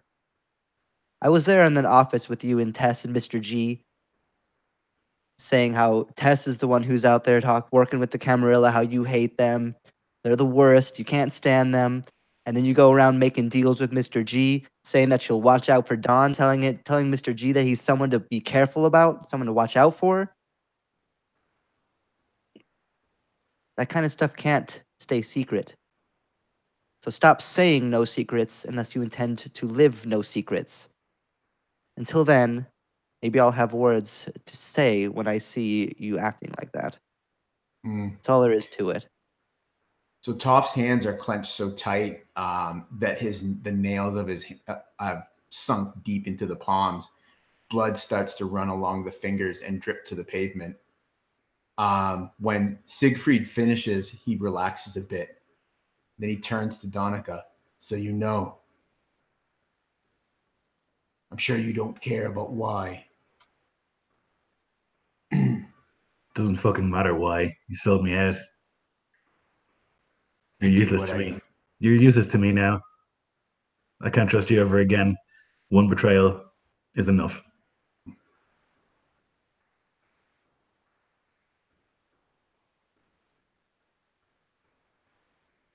You're supposed to look after us and guide us and help us in this world, and you didn't do that. Not even a little bit. You got me constantly in trouble. You fucked up every situation we were in, and then you rat me out to these people who you said to, and then you do that. That's one way you can look at it, Donncha. What other way is there to look at it? You got yourself there with your fucking pride. And you're to go and tell them? You wouldn't listen. I had to save Tess, and that was the only way I could. I needed Tess to get... And he stops himself. And then he said, you see him like... Then he decides he's going to say it. I needed to get Tess into the shard. And that was the best way. She needed confidence. She needed Mr. G to believe that he could trust her. As much as that fucking ass could trust anyone. I needed to give him something. You were it. You gave him Donncha? I'm not going to apologize for it. And if you don't trust me for it, then that's fine. It's good to know that you value Tess's life more than mine, and that you don't value any sort of friendship between us, because there is none, and there will be none. He gets close to you, not threatening you, but try it. You're a survivor. Tess isn't. I'm not worried about you. You'll be fine. Tess, she's like a lost lamb amongst wolves. She needs to be with her kind, Donncha, and that's the only way. I'm not asking for permission to do what I did. I did it, and I would do it again. I'm not proud of it, but I'd do it again. And I know that you would do it again, and that is why you and I are finished. There'll be nothing. Do as you must.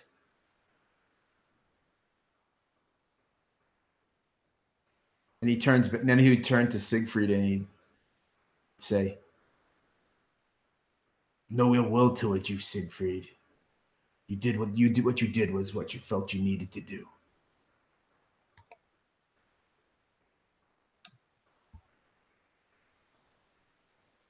Sorry that I thought that perhaps we could still work with things like trust. Apparently that's not the case with most people.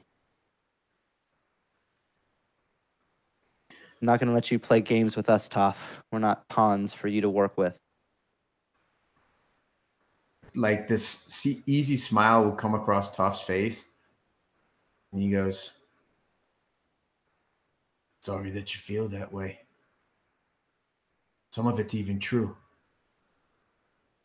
In my own way, I do care about you both. Just as much as I care for Tess. I think that you've lived many decades perfecting this act, that you've spent a long time convincing people that you're to be trusted and that you're some sort of rebel. But I think that of all of us, maybe you are the most beaten down and maybe the most bootlicking of us. At least Tess was forthright with it. I'm going, and I hope I don't see you again. And he'll like turn and leave. Yeah. And I think to your back, Toff would say, for what it's worth, Donncha, I would have told you even if Sigfreid didn't. But you didn't, and he did. It's worth fucking nothing. And I think Toff would turn, look at Sigfreid for maybe just a moment, and then he would start walking down the street the other direction. Because it would be awkward, right? We get really angry, and then we're both walking the same fucking way. Sig is going to like see this unfold, and he expected it. This is exactly what he thought was going to happen, but he still like doesn't know what to do. He's like looks at Don walking one way, looks at Toph walking in the other, just kind of like for a moment, just. And then, with a burst of speed, he's trailing right next to Donncha. I want to help you. I don't want to suck up to them either. I want to live my own life. If you can help me with that, I can help you. It's not pretty, this life. I don't think. It's not easy either. Because everything else so far has been so easy.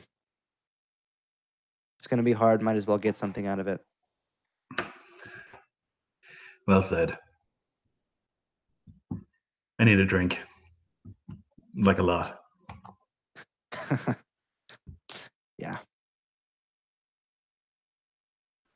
So as you part in different ways into the night, we return back beneath Ventru Towers, deep down in the earth. Mr. G is now walking in a chamber connected to the one with the large door with the seal upon it, the Tomb of the Prince. He's now walking above what look to be stone sarcophaguses on either side of this long walkway that seems to go for a very long time.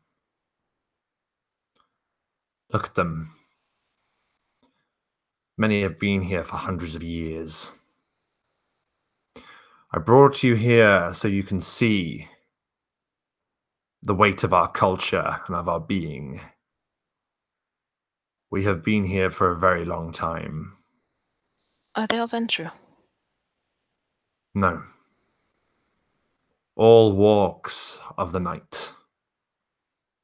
Many lay here.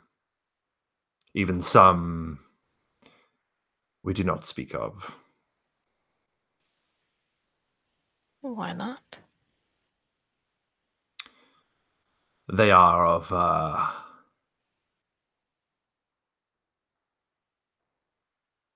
a different kind.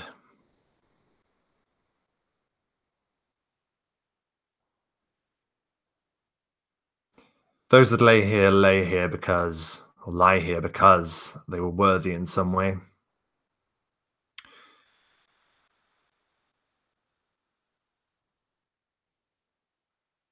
And that, I suppose, is all that matters.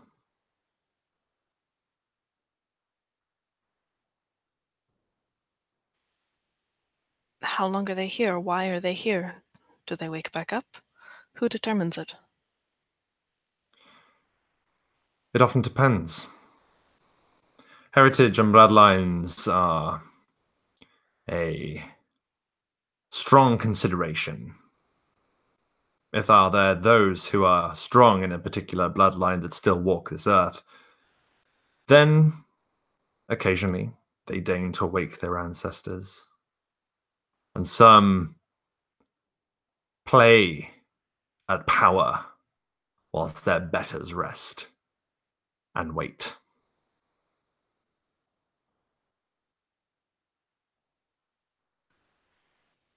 A Primogen is the head of the clan, but it is a title, is it not? It is. It is one that is earned. Earned how? Who decides? Ranking vampires that have influence within a particular clan and in a particular domain. Do they It is- vote on it? Yes, I suppose you could say. There is a rite, and those that prove successful are then anointed as primogen. Some are more unconventional than others. The Malkavian, for instance, has been a primogen twice in different lands.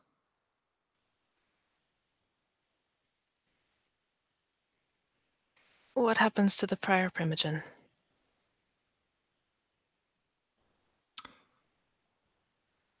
Usually, it is in the wake of their death. Their final death, of course. It is a title that is often retained for hundreds of years. But lately, that has not always been so. We live in a bloody time. How many clans are there? Within the Camarilla, 6. Beyond that, far more. Are the others organized? Do they have their own version of a Camarilla? Camarilla was formed to ensure the masquerade would always be in place. But there are those that would seek to undermine such a thing. So, yes, in a way, they have their own organized bodies. But they do not represent the same thing that we do. Will they be here? No. Do you ever interact with them? Yes. But they're not important enough to merit an invitation to this shindig. There are many that would seek to see our way of life brought low into ash and fire.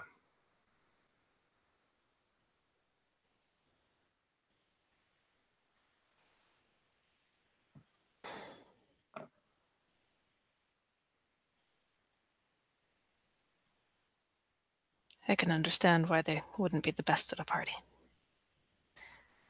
As you say. He continues to walk, now back the way you came.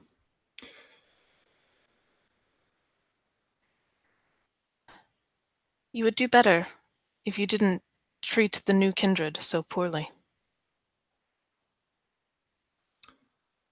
Poorly, you say?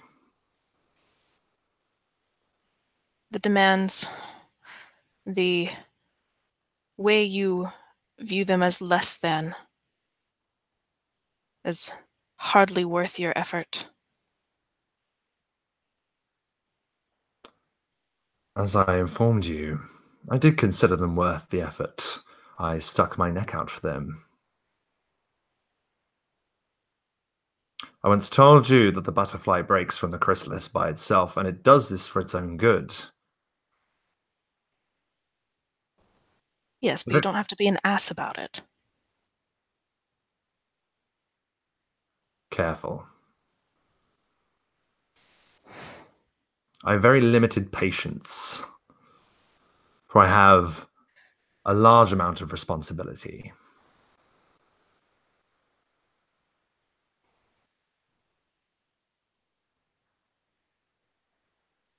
I have said that if you wish to be treated with respect, you would earn it. You have taken steps this night towards that. Remember this.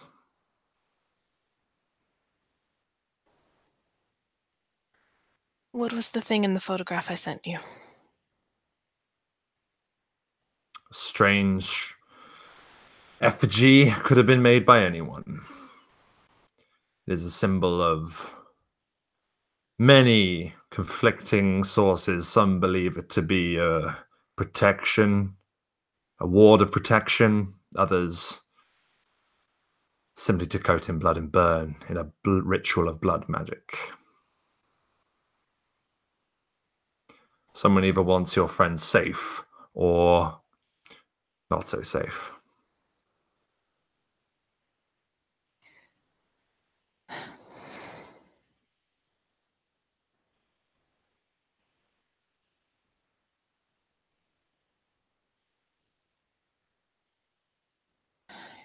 Can I keep them safe? Your friends. Yes. Safe is indeed a relative term in these long nights. From what? From the Camarilla? In a way.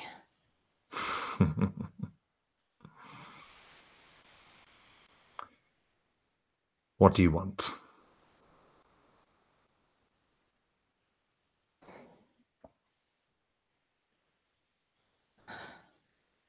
I just want to be left alone.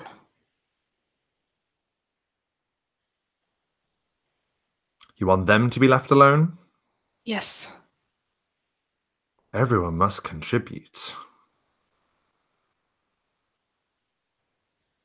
It is the way our society, our people, have reigned since, and he gestures towards some of the sarcophagi, since the dawn of our kind. And I'm sure they'll contribute in their own way. Not if they're isolated from our order.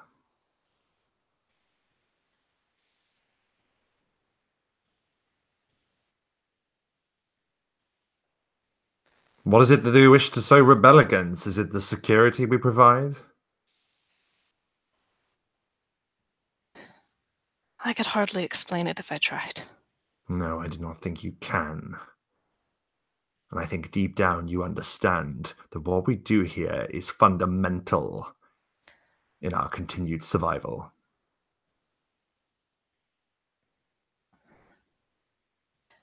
That doesn't mean everyone agrees with you. I have not asked for such a thing. Merely respect and the understanding that you toe the line.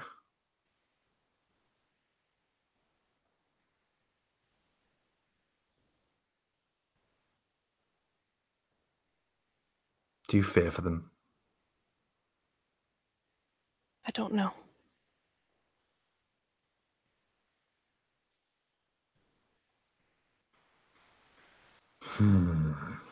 A fine lesson indeed. You must prepare yourself. This event that we will be holding will likely be the last time you see them. You are to go on a sabbatical, for want of a better word.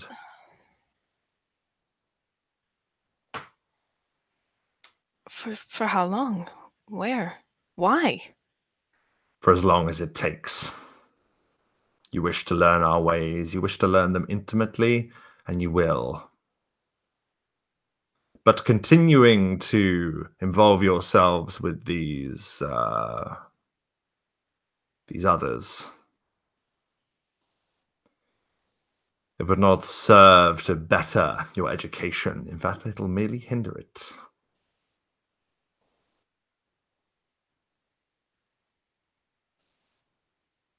You wish to find a place amongst our kind. You must learn you have to take it.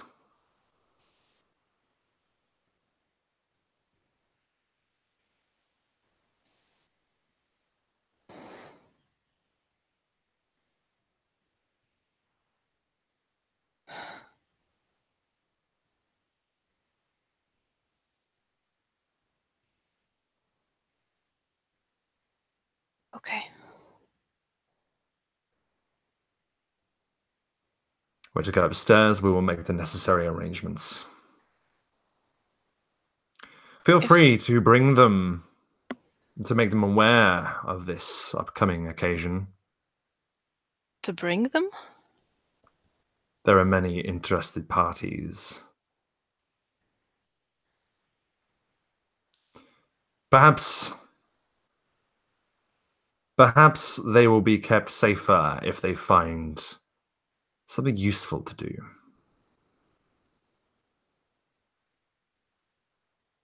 What if I did more useful things? Such as?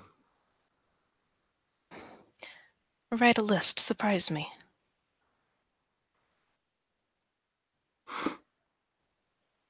You want everyone to contribute? I'll contribute extra. Give them a little bit longer leash.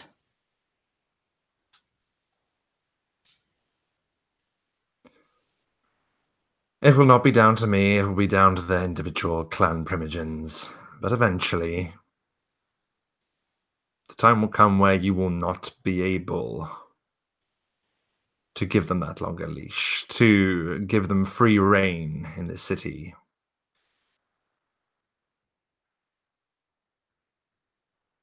It will not be done. So, bring them. For like I say, it will be the last time you see them for some time. I don't think I can bring them. Well, then it will be requested of them through different parties.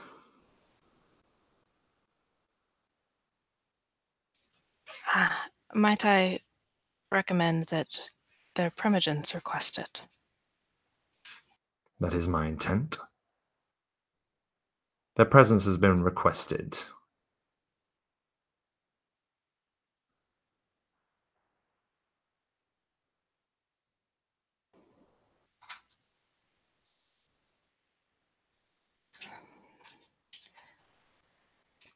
And what of the Bruja? Him as well. Indeed, many will be attending. This is, in some ways, the most significant event to occur in some time. Prince Mithras will rise. And his reign will continue. What of Anne? What of her? Will her role change? Indeed, it shall. But she learned once the cost of rebellion, as did many.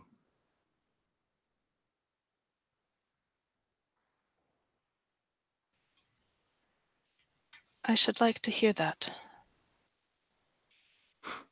You are very welcome to ask her. Oh, no. No, from you. I shall not have it be said that it is I that told you.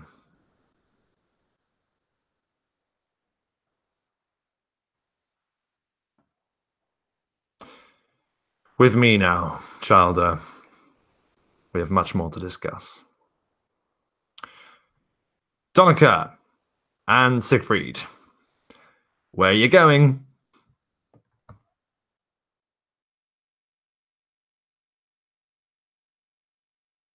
I don't know. It's like angry walking, and like trying to find somewhere that they can go and blow off some steam. Probably like get a drink, or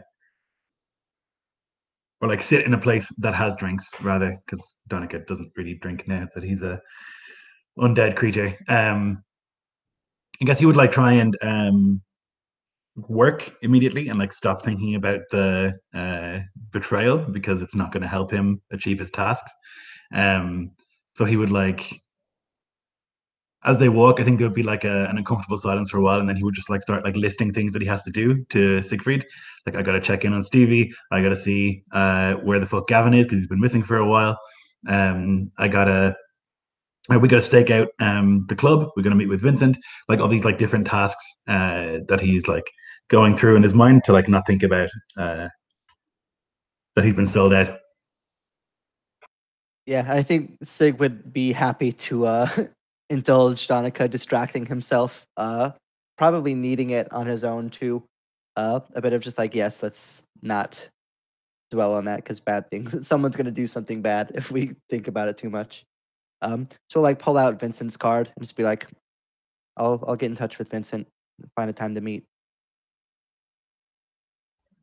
Sounds good. I have some ideas about making money.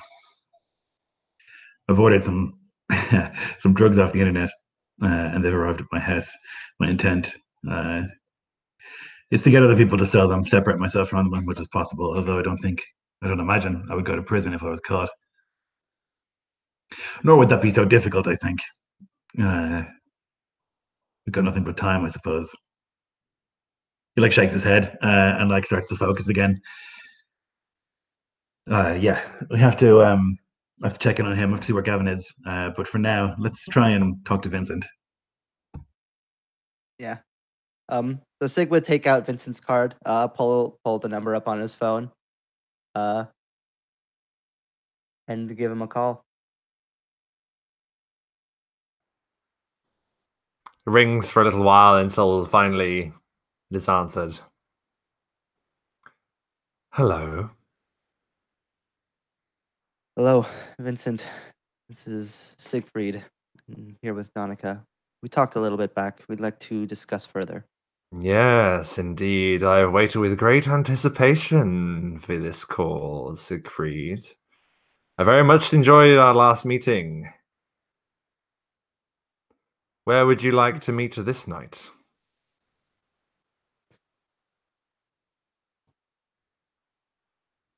Sewers. Huh? Sewers. Donncha would like say quietly. Sewers, if it pleases you. It certainly does not. The sewers. And for the first time, that air, that sort of lofty air that he gives kind of drops at the mention of like a meeting in a sewer. This man that you last met in like the back of a limousine. The sewers? Should not be absurd. Is this some kind of insult? No, you would not mean to insult me, would you, Siegfried? We would never dream of it.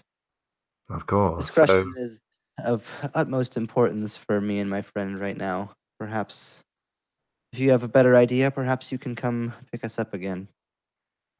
What an excellent idea. Why don't you send me your address? And I shall be around presently.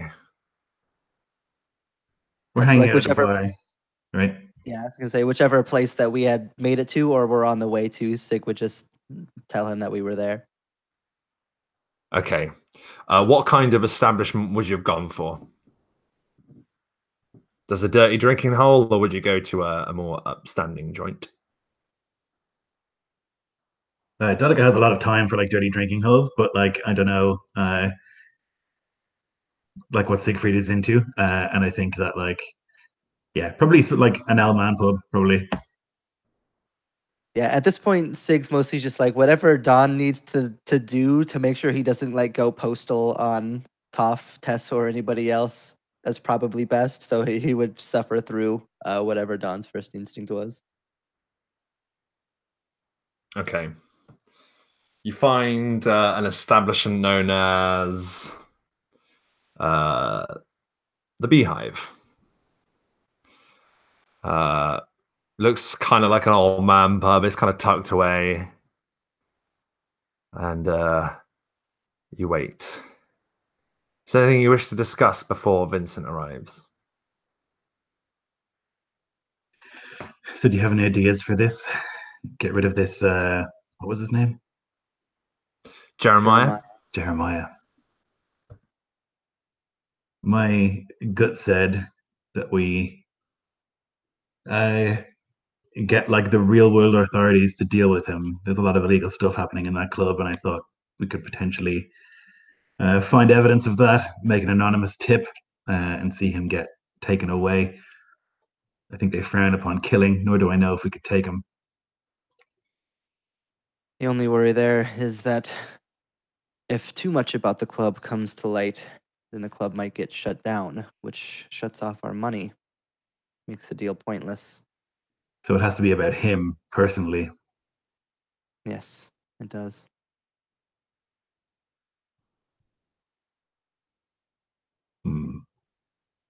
I wonder how safe it is, what they're doing there. Seems to me very risky to have all those humans in there being fed on. Seems like it would be very easy for something to go wrong there. It's only a matter of time before someone sees something they shouldn't see.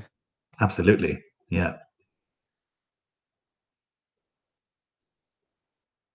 Maybe that's the way to get him. Maybe the real world authorities aren't the ones that we can get to deal with him. Find a way. Tip somebody off who might not like a vampire being so bold. We can keep our names off the list. Maybe a way to get him out too. I suppose I know a few people. Sure we do. As you continue to plot and discuss, Toff, where is it that you stormed off to? I can only think of, Toff can only think of one place to go to when he's this angry. It's the World's End. He's going to get a drink. And he never heard back from Sid, so which isn't uncommon, but that's just probably further just pissed him off. He probably is walking and sends this angry text that kind of steps out of bounds, but I'm certain that this has happened a few times with Sid. Being that Bruja have a much more liberal sense of hierarchy than some of the other clans. He says, "God damn it, Sid, you need to fucking get back to me." And I would say if Toth knew how to send emojis, he probably would have put that like angry face emoji, but he has no clue how to do any of that shit. You hear a beep beep as the text arrives on the intended phone directly behind you. He has a shot of whiskey that he had ordered, and he just downs it, and then turns around very like nonchalant. Though there's probably a little bit of him, anytime he's around Sid, there's a little bit of that know your place, be kind of, yeah, it's like a kid when they're around their parent. They know how far they can push it before they've pushed it too far. Turns around and says, "Sid." Hello, Toff. Been a while. Sorry, been busy. So have I. Things have been happening a little bit more quickly than I would have liked. The girl Tess, I got her into the shard. Did you know? That's what you wanted, isn't it? It's always good to know what people's priorities are, Toff. Oh. It's good to have ears in all places. Well, one thing we couldn't count on. Fucking Nosferatu, Donncha. He's more anti-establishment. He would make a freaking Bruja blush. He went off the deep end, Sid. Deep end, you say? Has he been causing you trouble, Toff? Is that what you're saying? No. I'm just afraid that he's going to get himself into trouble and that fool Sig along with him. For some reason, he looks up to him.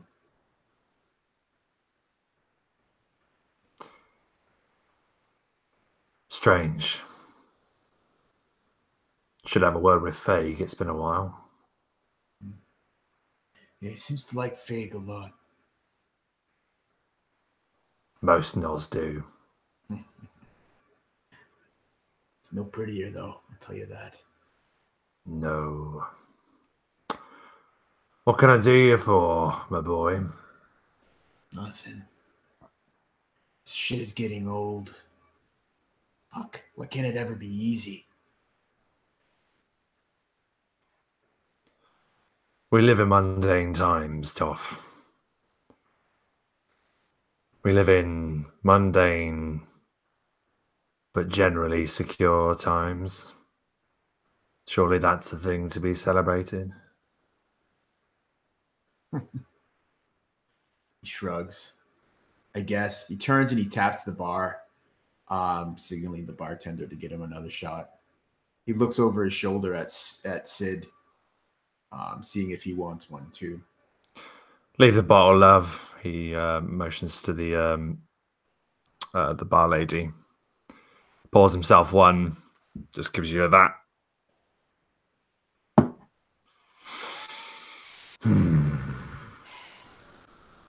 Anything else you want me to do? Seems we have a little bit of an arrangement coming up. Is that slow? Yeah. Is that slow? Like, fuck, this is not going to be good news. Kind of, yeah. We're going to a party, Toff. Everyone's going to be there. Shit, I like parties. You know I like parties. Not that kind of party. No? You're going to have to dress up, boy. You're going to have to look spiffy.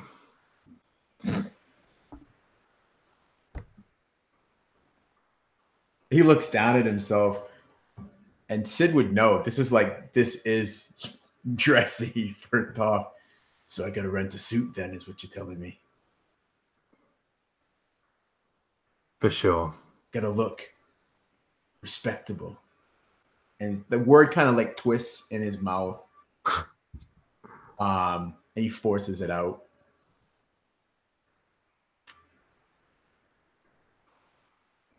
Well, if that's what you want me to do, ain't gonna fucking like it, not one bit.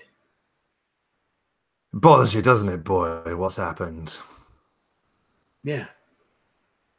I don't know what it is, but I fucking like those guys. Yeah. I know you're gonna laugh at me, Sid, but I wasn't just angry. I was hurt. It's a feeling I haven't had. Can't even remember. Can't think of the last time I've cared.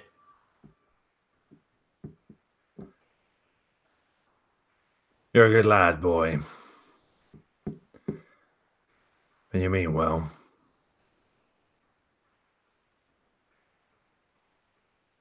That's why I keep you around. It's not the music, then. Yeah, it's the music. He fires a shot, knowing that Sid is full of shit to his eyeballs. When is it? Night after next. Fuck me. Well, on the way here, I got a text from the band. I guess we got a gig tomorrow night, so that'll give me something to do. Get my mind off all this shit. Seen Rosie around? No, not for a little while. She's been at it with those toy of parties hers? again. Fucking Rosie and her toys. Oh well, fuck it. Have to find something else to amuse myself with tonight then. And without thinking, Toff pours another shot for himself and fills the shot glass for Sid from the bottle.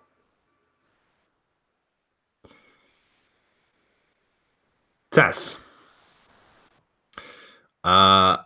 you and Mr. Gisborne are now making your way back up those stairs and to the lift where you now await it to arrive. Mr. G hasn't said anything to you since his last comment.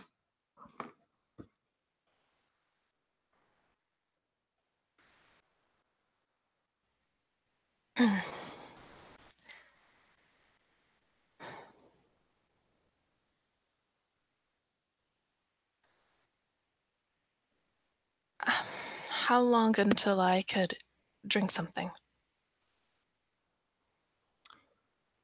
What do you mean? Like the humans do, like I used to. You said it takes practice. How long? I can show you if you wish. Yes. As the elevator arrives, he gets in and he presses sort of a number in the middle.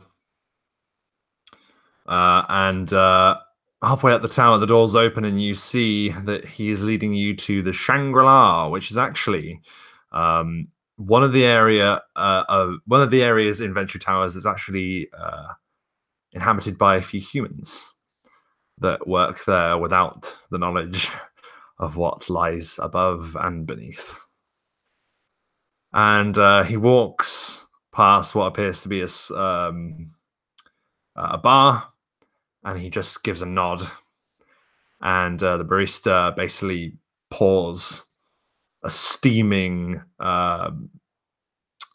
coffee, and he just places it in front of you.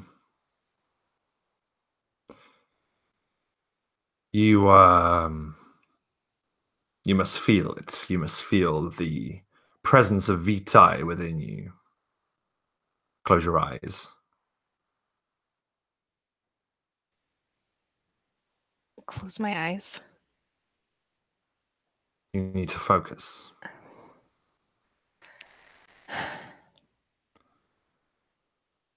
Do you feel that? And it's as his words finish, the familiar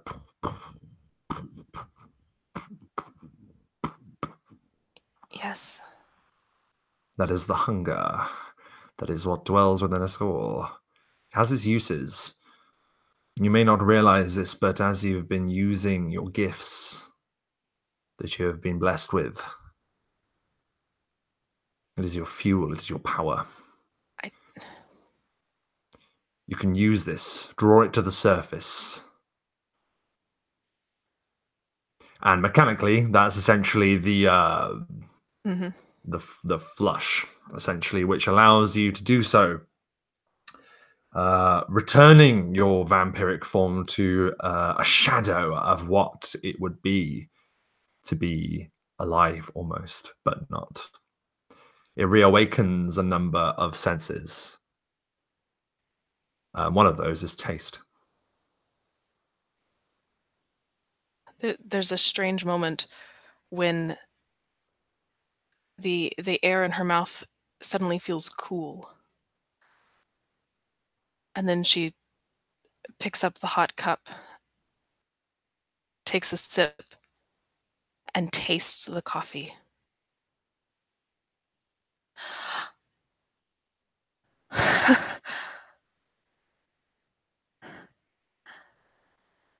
It worked. Yes. You are still allowed some small comfort, even in the last nights.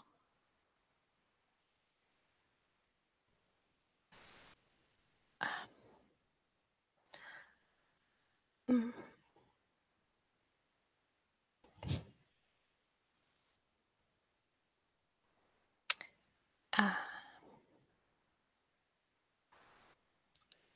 Um, What? Speak. What about some other kinds of comfort? Mr. G's eyes don't leave you for a second, his expression doesn't change. And he says, well, of course.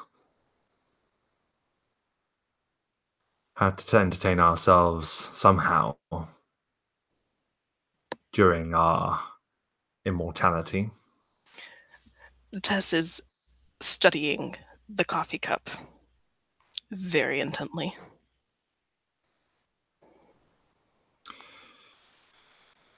It is not always a dark life. It is not always hopeless.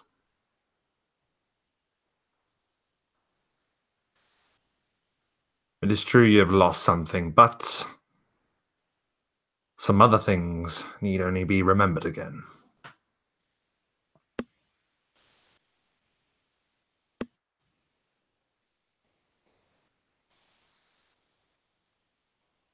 Though I must confess, I do not like the coffee here. Shall we? I've had better. Yes. Well, we have until the top floor for any further questions before your lesson is over, shall we? And he gets up, straightens his suit, and begins walking towards the exit.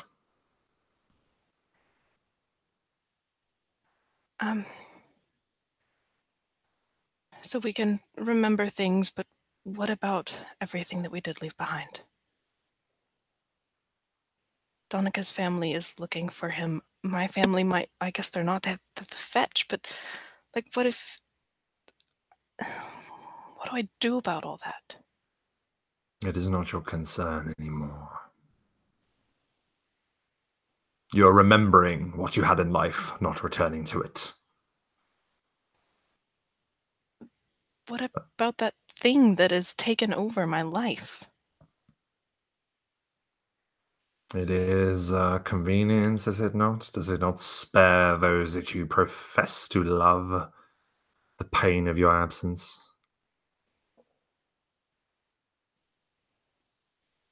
I assure you it will not be there long.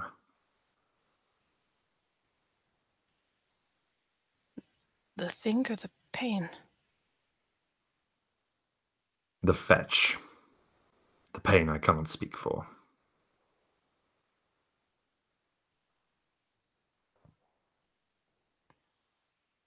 Who did you leave behind? He looks at you, and there's almost an imperceptible flicker at the corner of one of his eyes. I leave nothing that I gladly would be rid of.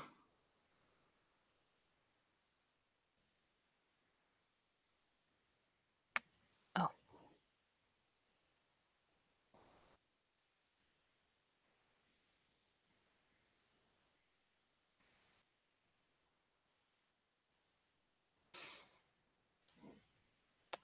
Ah.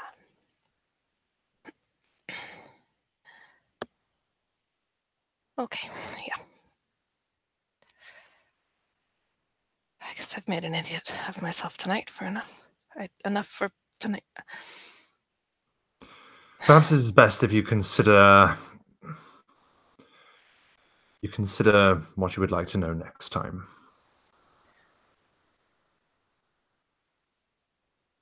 Would you accept an email? Yes. Ah. Good. I'll have a spreadsheet to you. You will return tomorrow evening. That is where we will discuss your part in the occasion before us. I thought my part was simply to show up. And There schmooze. are certain people that I would like you to, as you say, smooze with. No, schmooze. Pardon. Whatever you speak of, you will be put to use. It is not some frivolous party for you to swap stories and wives' tales.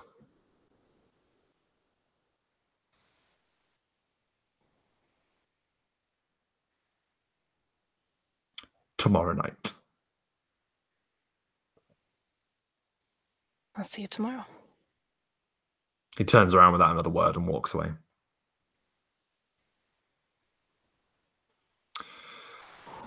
Donncha, Sigfreid. You are sat around a small table in an old man's pub called the Beehive. And the door opens, and in a luxurious, long, red coat, his long black hair thrown over his shoulders, with an angular hat perched upon his head, Vincent steps into the pub. He could not look more out of place in this old man's pub. And he looks around once, twice, spots you and walks towards you.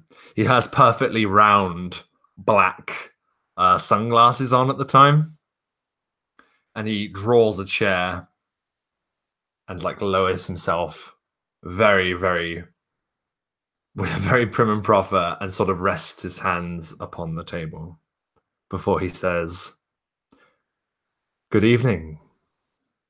I am very glad you called." Evening. Would you like a pint? Yes. Yes, I'll have one of those pints.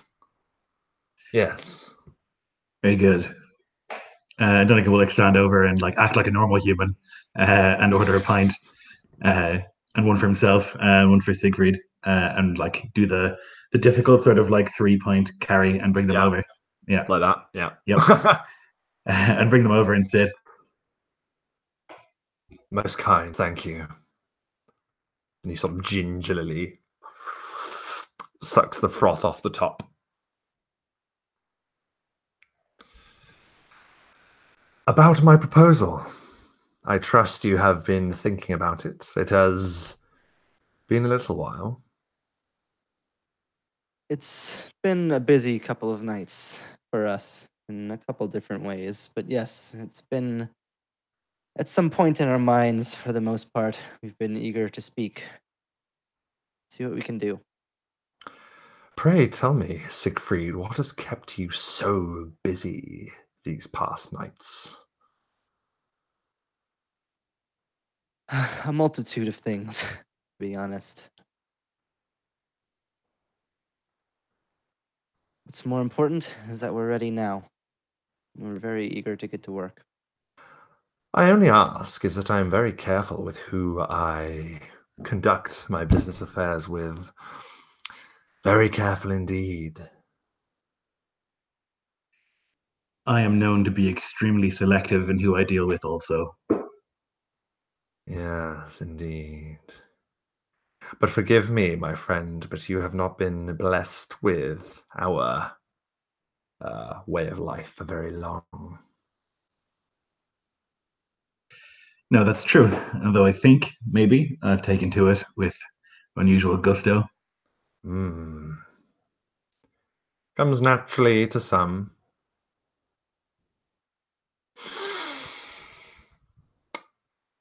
Do you have suggestions on how we should proceed? We do. Donncha will like take a sip of the Guinness he ordered and like shake his head that like nowhere gets it right apart from home. And then we'll like look at Vincent and say, seems to me that there are some strictures on how we approach this situation. Obviously, Jeremiah is a difficult man to deal with and cannot simply disappear. That wouldn't do at all. Indeed, I have been partnered with him for a short while, but I've found his diplomacy, or rather skills in diplomacy, rather lackluster. And I would have a more minded business partner to continue this relationship, as it were.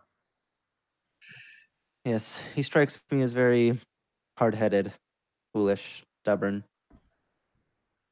Indeed. Perhaps a couple of people more wise in such dealings might be better suited. It's almost like we need to find a way to dethrone him, shall we say. Yes, that does seem like it would be the best course of action, but I must say, before we get too far, I'd be remiss if we didn't bring up the actual terms of our agreement here. I don't think they've been solidified, and it would be unwise to disclose our intentions and plans to you without any sort of formal agreement, wouldn't you say? I suppose. What do you have in mind?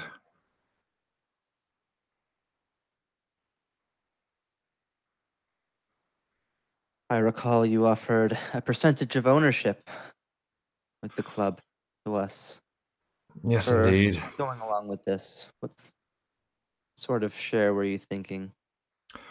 I won't lie to you, Sigfreid. I have no interest in the comings and goings, and I'm sure the frankly riveting chores that are required to successfully run a London establishment. It does not interest me in the slightest. There's only one thing that interests me, and that is 100% full access to all who indulge in the pleasures of ecstasy.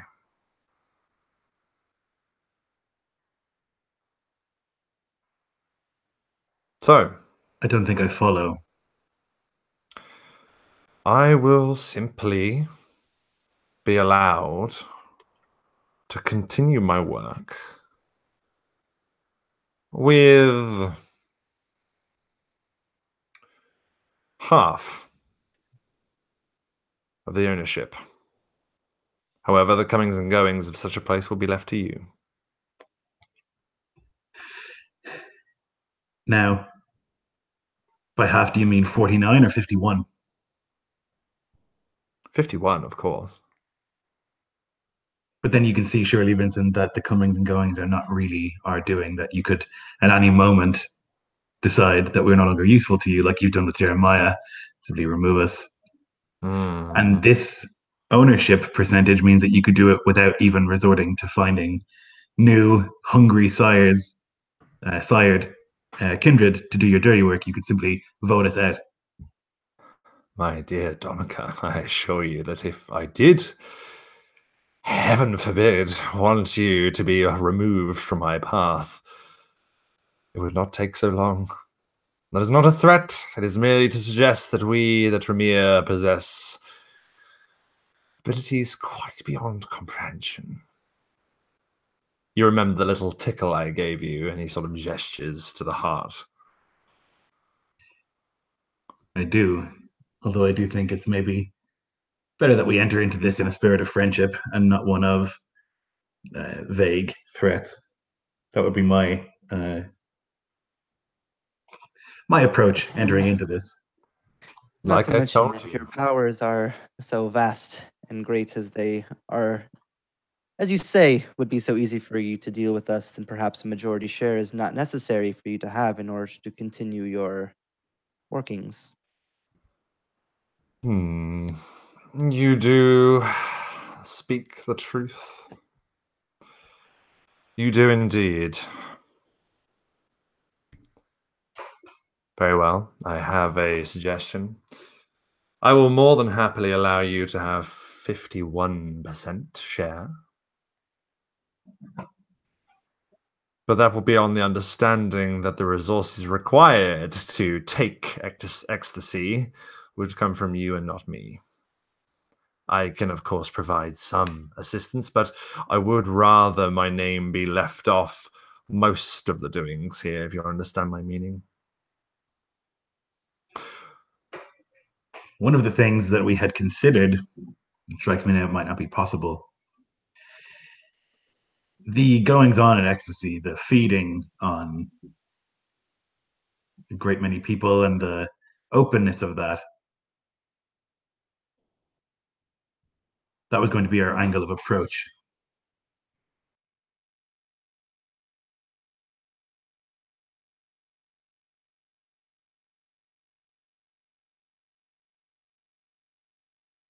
I think Rob froze. Yep.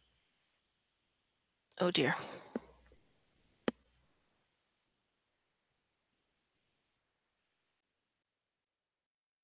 Can't go one game. Nope. To his defense, though, we were burning shit up this session, so he just gave up. It's like, this is enough. Enough is enough. Hey, he's back. Hello. Hey. I preemptively closed it to stop it from freezing. I saw it was happening and just went bam, close. You're still frozen and in in the call. Yeah, there I am in the corner. Apologies. So I didn't hear the last thing you said, Lloyd. So if you wouldn't mind continuing.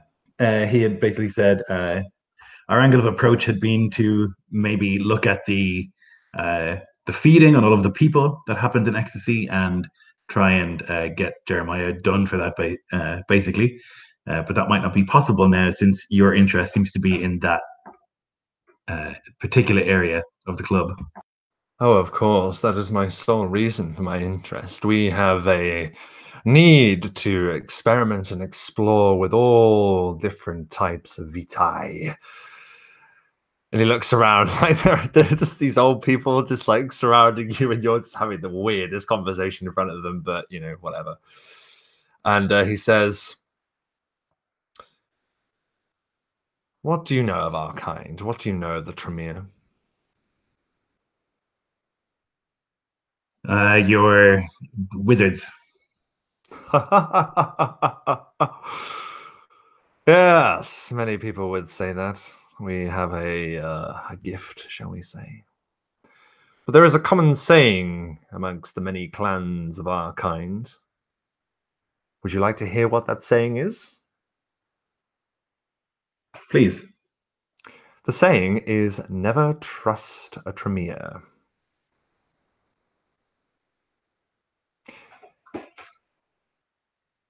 I see. And I wanted to be the first to thank you for doing so, instead of believing such a sordid little saying, such a sordid little reputation.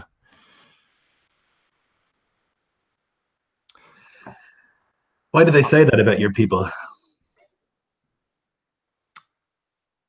Many times our people's loyalties have been called into question, but each time we have proved to be the most loyal.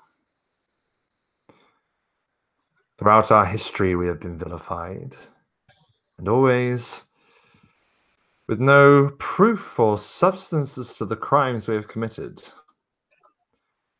And this is why I should inform you that while we wish to take control of this place, it would be ideal for it to seem like it has been done so in the most legal way possible. This needs to be quiet, gentlemen. So whoever you involve, you must be able to trust. Absolutely.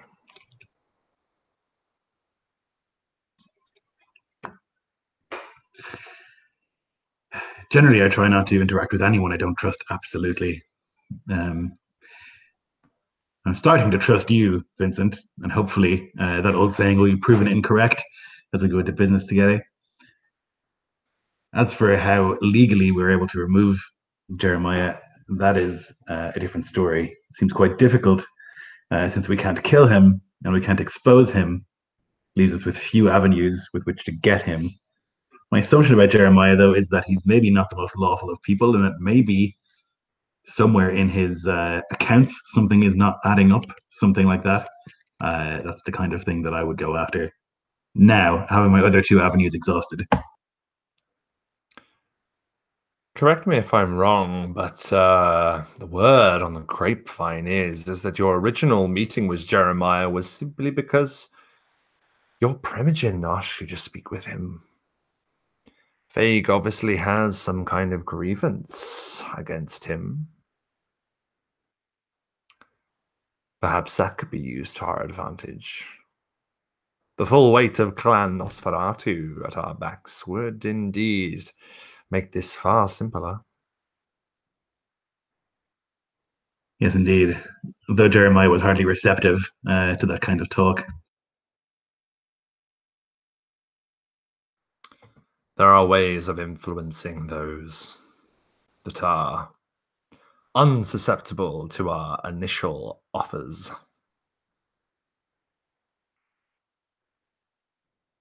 Yes, indeed. We'll have to think on that. I think I need to speak with Faye anyway, and we'll see what can be done with Jeremiah. I intend to visit once again. I intend to return to my position there tomorrow evening. I would have you meet me there after your discussion with Fag. And perhaps we can get this plan in full motion. I agree to your terms. You may have 51% share if, of course, you are willing to do the legwork, shall we say.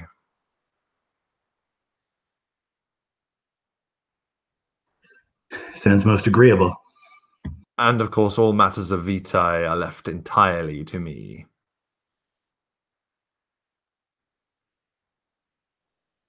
Sure. As an added, maybe bonus, we had spoken before about these things that you can do. I'm interested in that. I don't know if it's something that my bloodline can learn, but if that's possible, maybe as our friendship grows, it's something you could teach me. Then, as added motivation, I shall ensure to have a little gift prepared for you, Donncha. When you arrive at Ecstasy tomorrow, I assure you it'll be something that you won't forget in a hurry.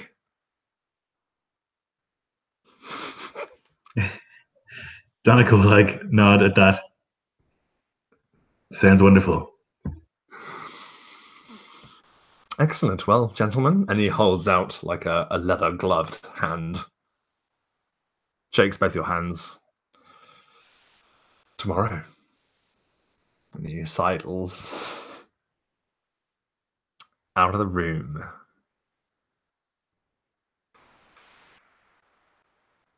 Toff, it has been a busy night. What has your night of drinking and hanging out in the world's end wrought to you as the evening comes to a much later point? I think it's Toff more in his natural element. He drinks. He finds. He has. Gets friendly with some fleshies, some normies, mortals, and he proceeds to spend what money he has in his pocket buying some drinks from them, and then he feeds on them. Nothing brutal, just a little bit from each of them, like a small little group. See, Toff looks probably in his mid-20s, so it's probably these. They're probably in maybe doing some university or something. So he immediately spots them, and of course he talks about his band. And that's what he'd do. Then he'd return to his lovely flat, and that's how he would end his evening. Just gonna go home. Yeah, Toff's been through a lot, and he just wants. I mean, for what normal in Toff's life is, he just wants some of that. There's some of that crazy, just hanging, and he's probably a little tipsy because he purposely gets these people drunk, or at least on their way, before he feeds on them. So to get the full effect of the alcohol. Sure. Our vision moves to one of the windows high up in the shard. It is at this point, Tess, that you are walking away from the shard, having completed your first lesson, as it were. And from high above, Mr. Gisborne is watching you walk away. And Zia approaches once again, walking with the grace of a dancer. And she sits in a chair just behind him, and she puts her legs up on the side, languidly, just watching him watch Tess walk away. It wasn't easy, Zia says, but I think I have a lead. And Mr. Gisborne is just watching once again and turns and says, "Lead for what?" And Zia smiles and says, "Their sires." And that is where we're going to leave our session tonight. Whew, we got through a lot there. That seemed like a really busy session. Guys, absolutely fantastic to be back in the world of darkness. Only a few dice rolled, so it seemed that we didn't need to know the system that well to do it. As ever, we are going to finish the session by quickly going around and awarding XP before Taylor has to go. So, as usual, it is learning curve and cool moment and being here, obviously. So you'll get one for being here. Learning curve, and we're going to start with Toff. What did Toff learn in this particular session? Oh, geez. What did Toff learn this session? You know, I think what Toff learned this session is you got to stick by your guns. This is something Toff has wanted to happen for a while. Yeah, sure, he would have wanted it to play out differently, but he stands by it, and he meant what he said to Donncha and to Sigfreid before they parted ways. He would have told Donncha. He wouldn't have kept that a secret. Sigfreid kind of jumped the gun and told him before he had a chance to. And the other thing, so I think that's the learning curve, is that, and I think when he talked with his sire, that solidified it for him, that he did the right thing and that he's heading in the right direction. So I think that's his learning curve. You know, actually, I'm going to boil it down real quick. That sometimes doing the right thing, your right thing, hurts.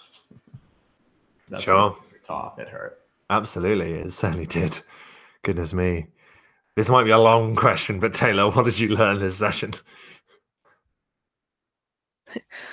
What didn't I learn this session?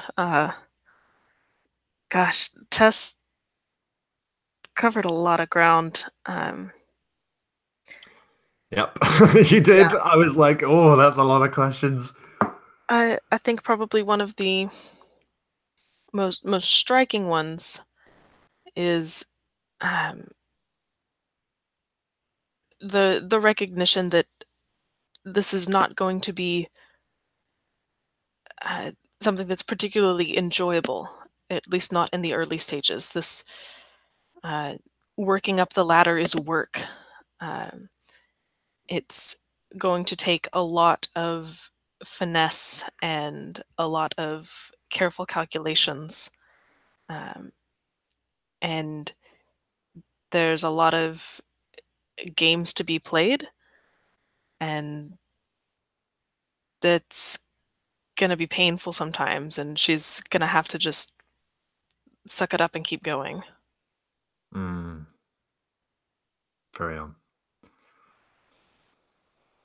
Yeah, definitely kept me on my toes, that one. But I really enjoyed that regardless. It was really great. What did Sigfreid learn? So Sigfreid, I think, has had kind of the longest journey into being comfortable with this whole vampire thing. He's kind of too much of an idealist in a lot of ways. Kind of thought that we had this group of friends that we were gonna like fight through together, and we were gonna have each other's back. And that's not really panned out in a lot of ways. And that's kind of come to a head this session. Finally, most of all, he's kind of learning that he's gonna have to play the game a little bit if he wants to be able to continue the life that he wants to have. If he's gonna want to be able to be in control, that he's gonna have to start taking charge.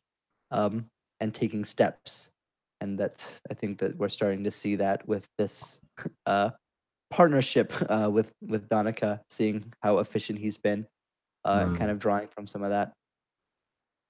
Yeah, absolutely good, great, yeah, fantastic. Donncha,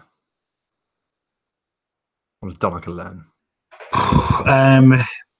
Similar to Sigfreid, that the kind of friendship you have as a human doesn't exist as a vampire, seemingly, that you can't really trust anybody, that people look out for themselves.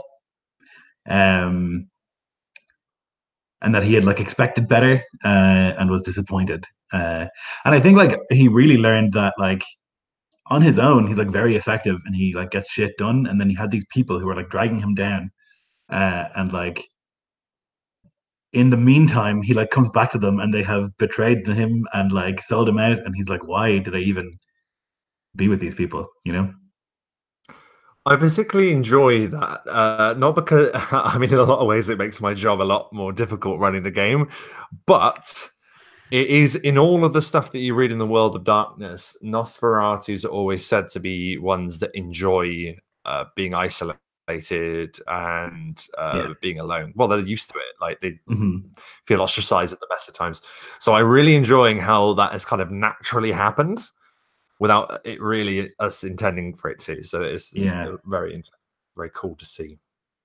Right, this is the moment when we all get to pitch in. So we're going to talk about cool moments. We're going to go in the same order as before. So what was something cool that Toff did? And we'll start with Taylor. I think Toff, admitting that he would do it again, like, and not being at all afraid to face the kind of consequences of his choices. And as much as he is an impulsive person, seeing that he is still acting carefully. Yeah, very good. Jeff, what do you think was a cool thing that Toff did? So this is kind of a departure from the huge conversation that blew up there. Just the part of like taking the charm and like putting it on the neighbor's door of just like, I don't know what this is. None of us know what this is, but whatever it is, in case it's bad, I should probably put it somewhere else. And but not actually putting it somewhere safe, just putting it literally anywhere else that wasn't my house, even if it was, doing something potentially terrible to literally the next door neighbor. It's like that forethought of wanting to not deal with it, but also the easiest, laziest possible approach to dealing with it. I thought was funny. I like that, but it was a really weird conversation as well. I'm going to just jump in there really quickly and say that was my favorite. Just that back and forth between those two. It was just weird and uncomfortable, and I really enjoyed it.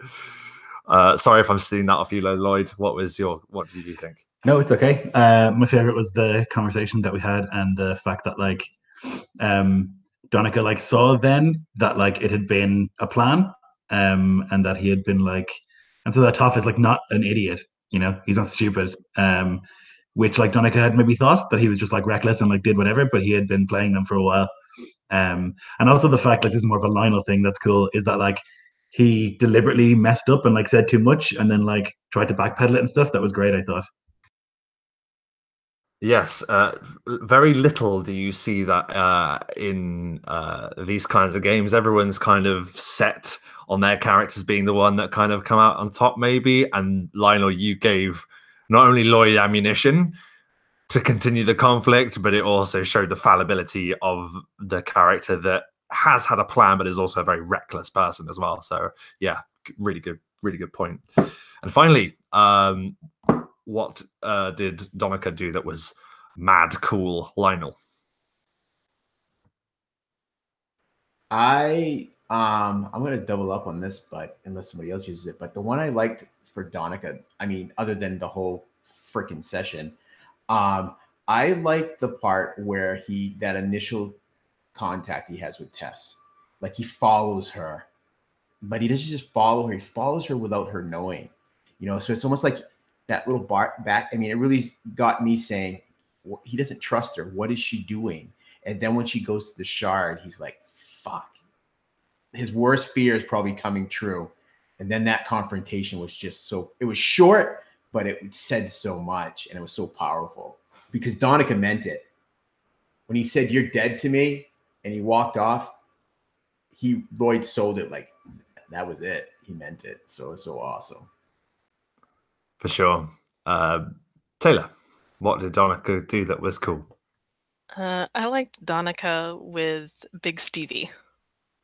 And that whole exchange and like popping up out of nowhere and like that was excellent. And Jeff.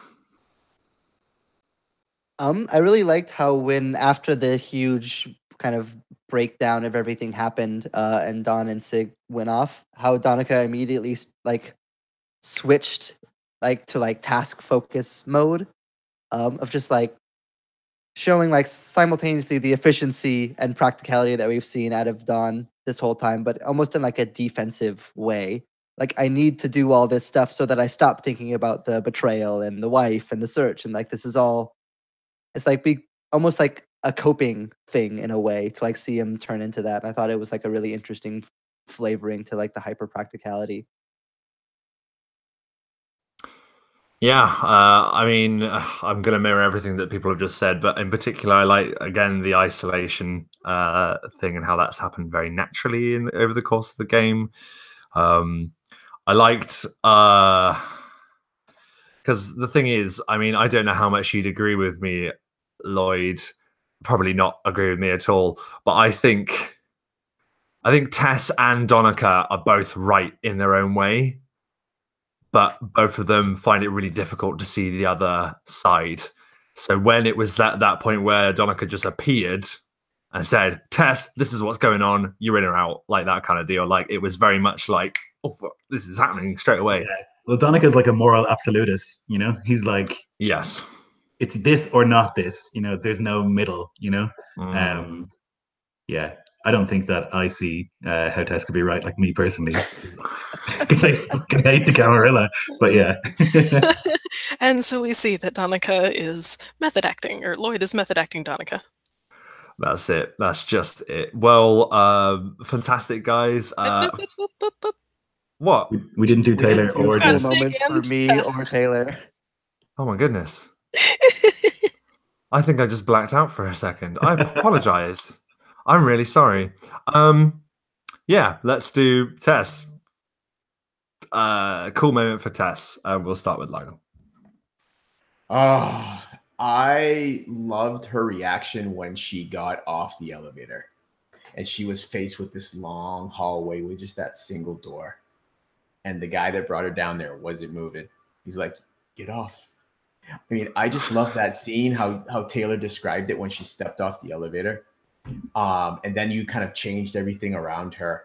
You know, I really felt like Tess was, and I think, what did you say, Taylor? You said she's walking with an air of confidence she doesn't have, or something like that. And I love that because I could see Tess walking like her head up, chest out, walking down that hallway with that confidence maybe she would have walking into a courtroom.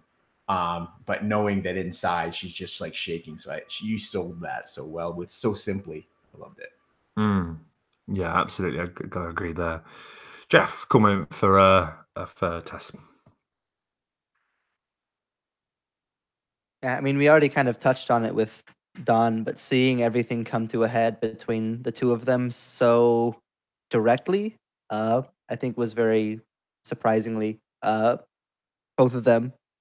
But especially for Tess, just seeing that, like, no, like, I've been the one, you know, who's been captured, who maybe has like been seen as the weak one, the one that needs to be cared for. But to see her like actually to stand up and say, no, okay, if we're gonna be on opposite sides, then I'm gonna take my side and I'm gonna take it proudly. And if that's not gonna work, then bye. But to see her kind of stand up and take charge of that situation was interesting. For real, yeah. Lloyd.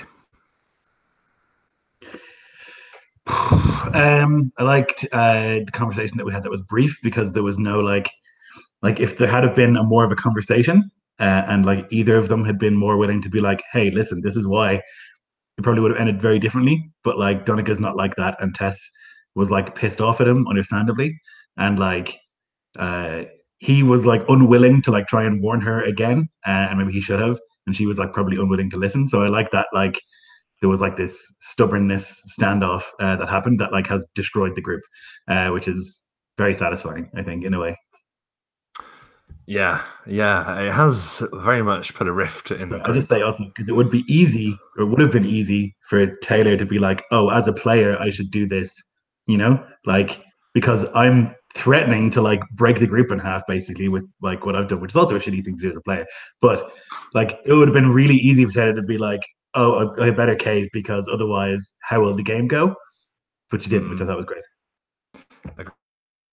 Lila was saying as well, and sticking to your guns. For me, Taylor, the coolest moment, I obviously adored our conversations in the crypts.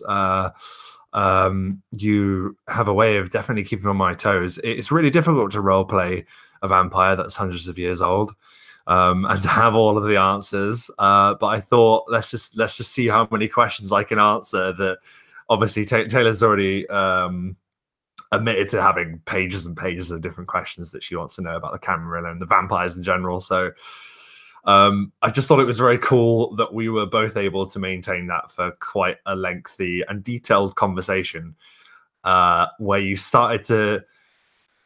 I liked your reaction to finding out that he was like, the reason we're not looking out for you this whole time is because we've just been waiting for your sires to make a move, and they haven't. And you're like, oh, it baits. Like, that was just so great.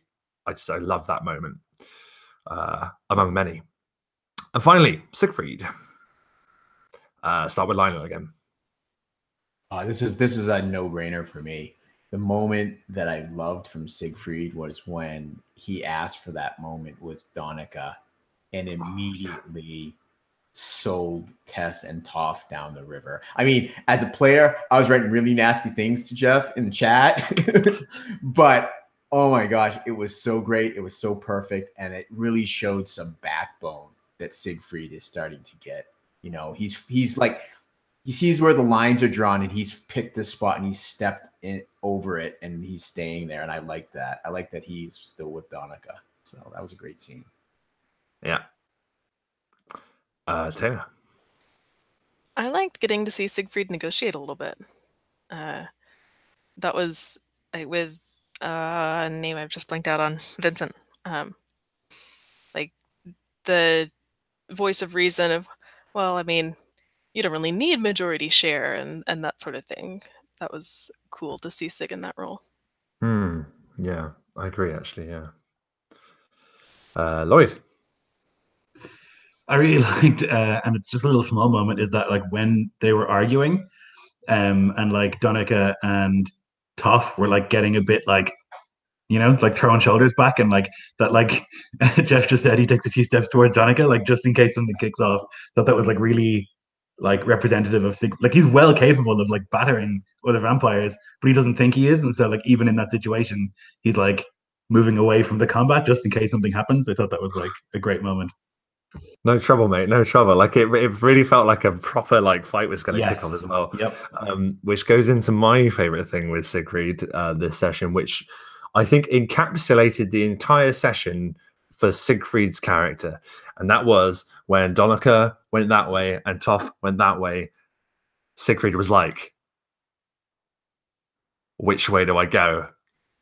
And it was that balance and that problem that you showed very, very well, Jeff. I think you even did that at one point. So I just absolutely love that. And as much as it makes it really difficult for me that obviously you guys are all going to be splitting up and not working together at the same time, I wouldn't have it any other way. I think inner party conflict is something to be nourished, and we shall see if that can ever be fixed next time on Vampire the Masquerade London. For those of you watching out of the fact, thank you ever so much for watching. Why don't you let us know what you think was the characters' cool moments in the comments? Always happy to see how people perceive these characters. It's good to see what people's opinions are. If you like this video, give it a like. If you'd like to see more like it, then give me a subscribe or not. We are all friends here. Take it easy, and I hope that all of your performances are up to standard.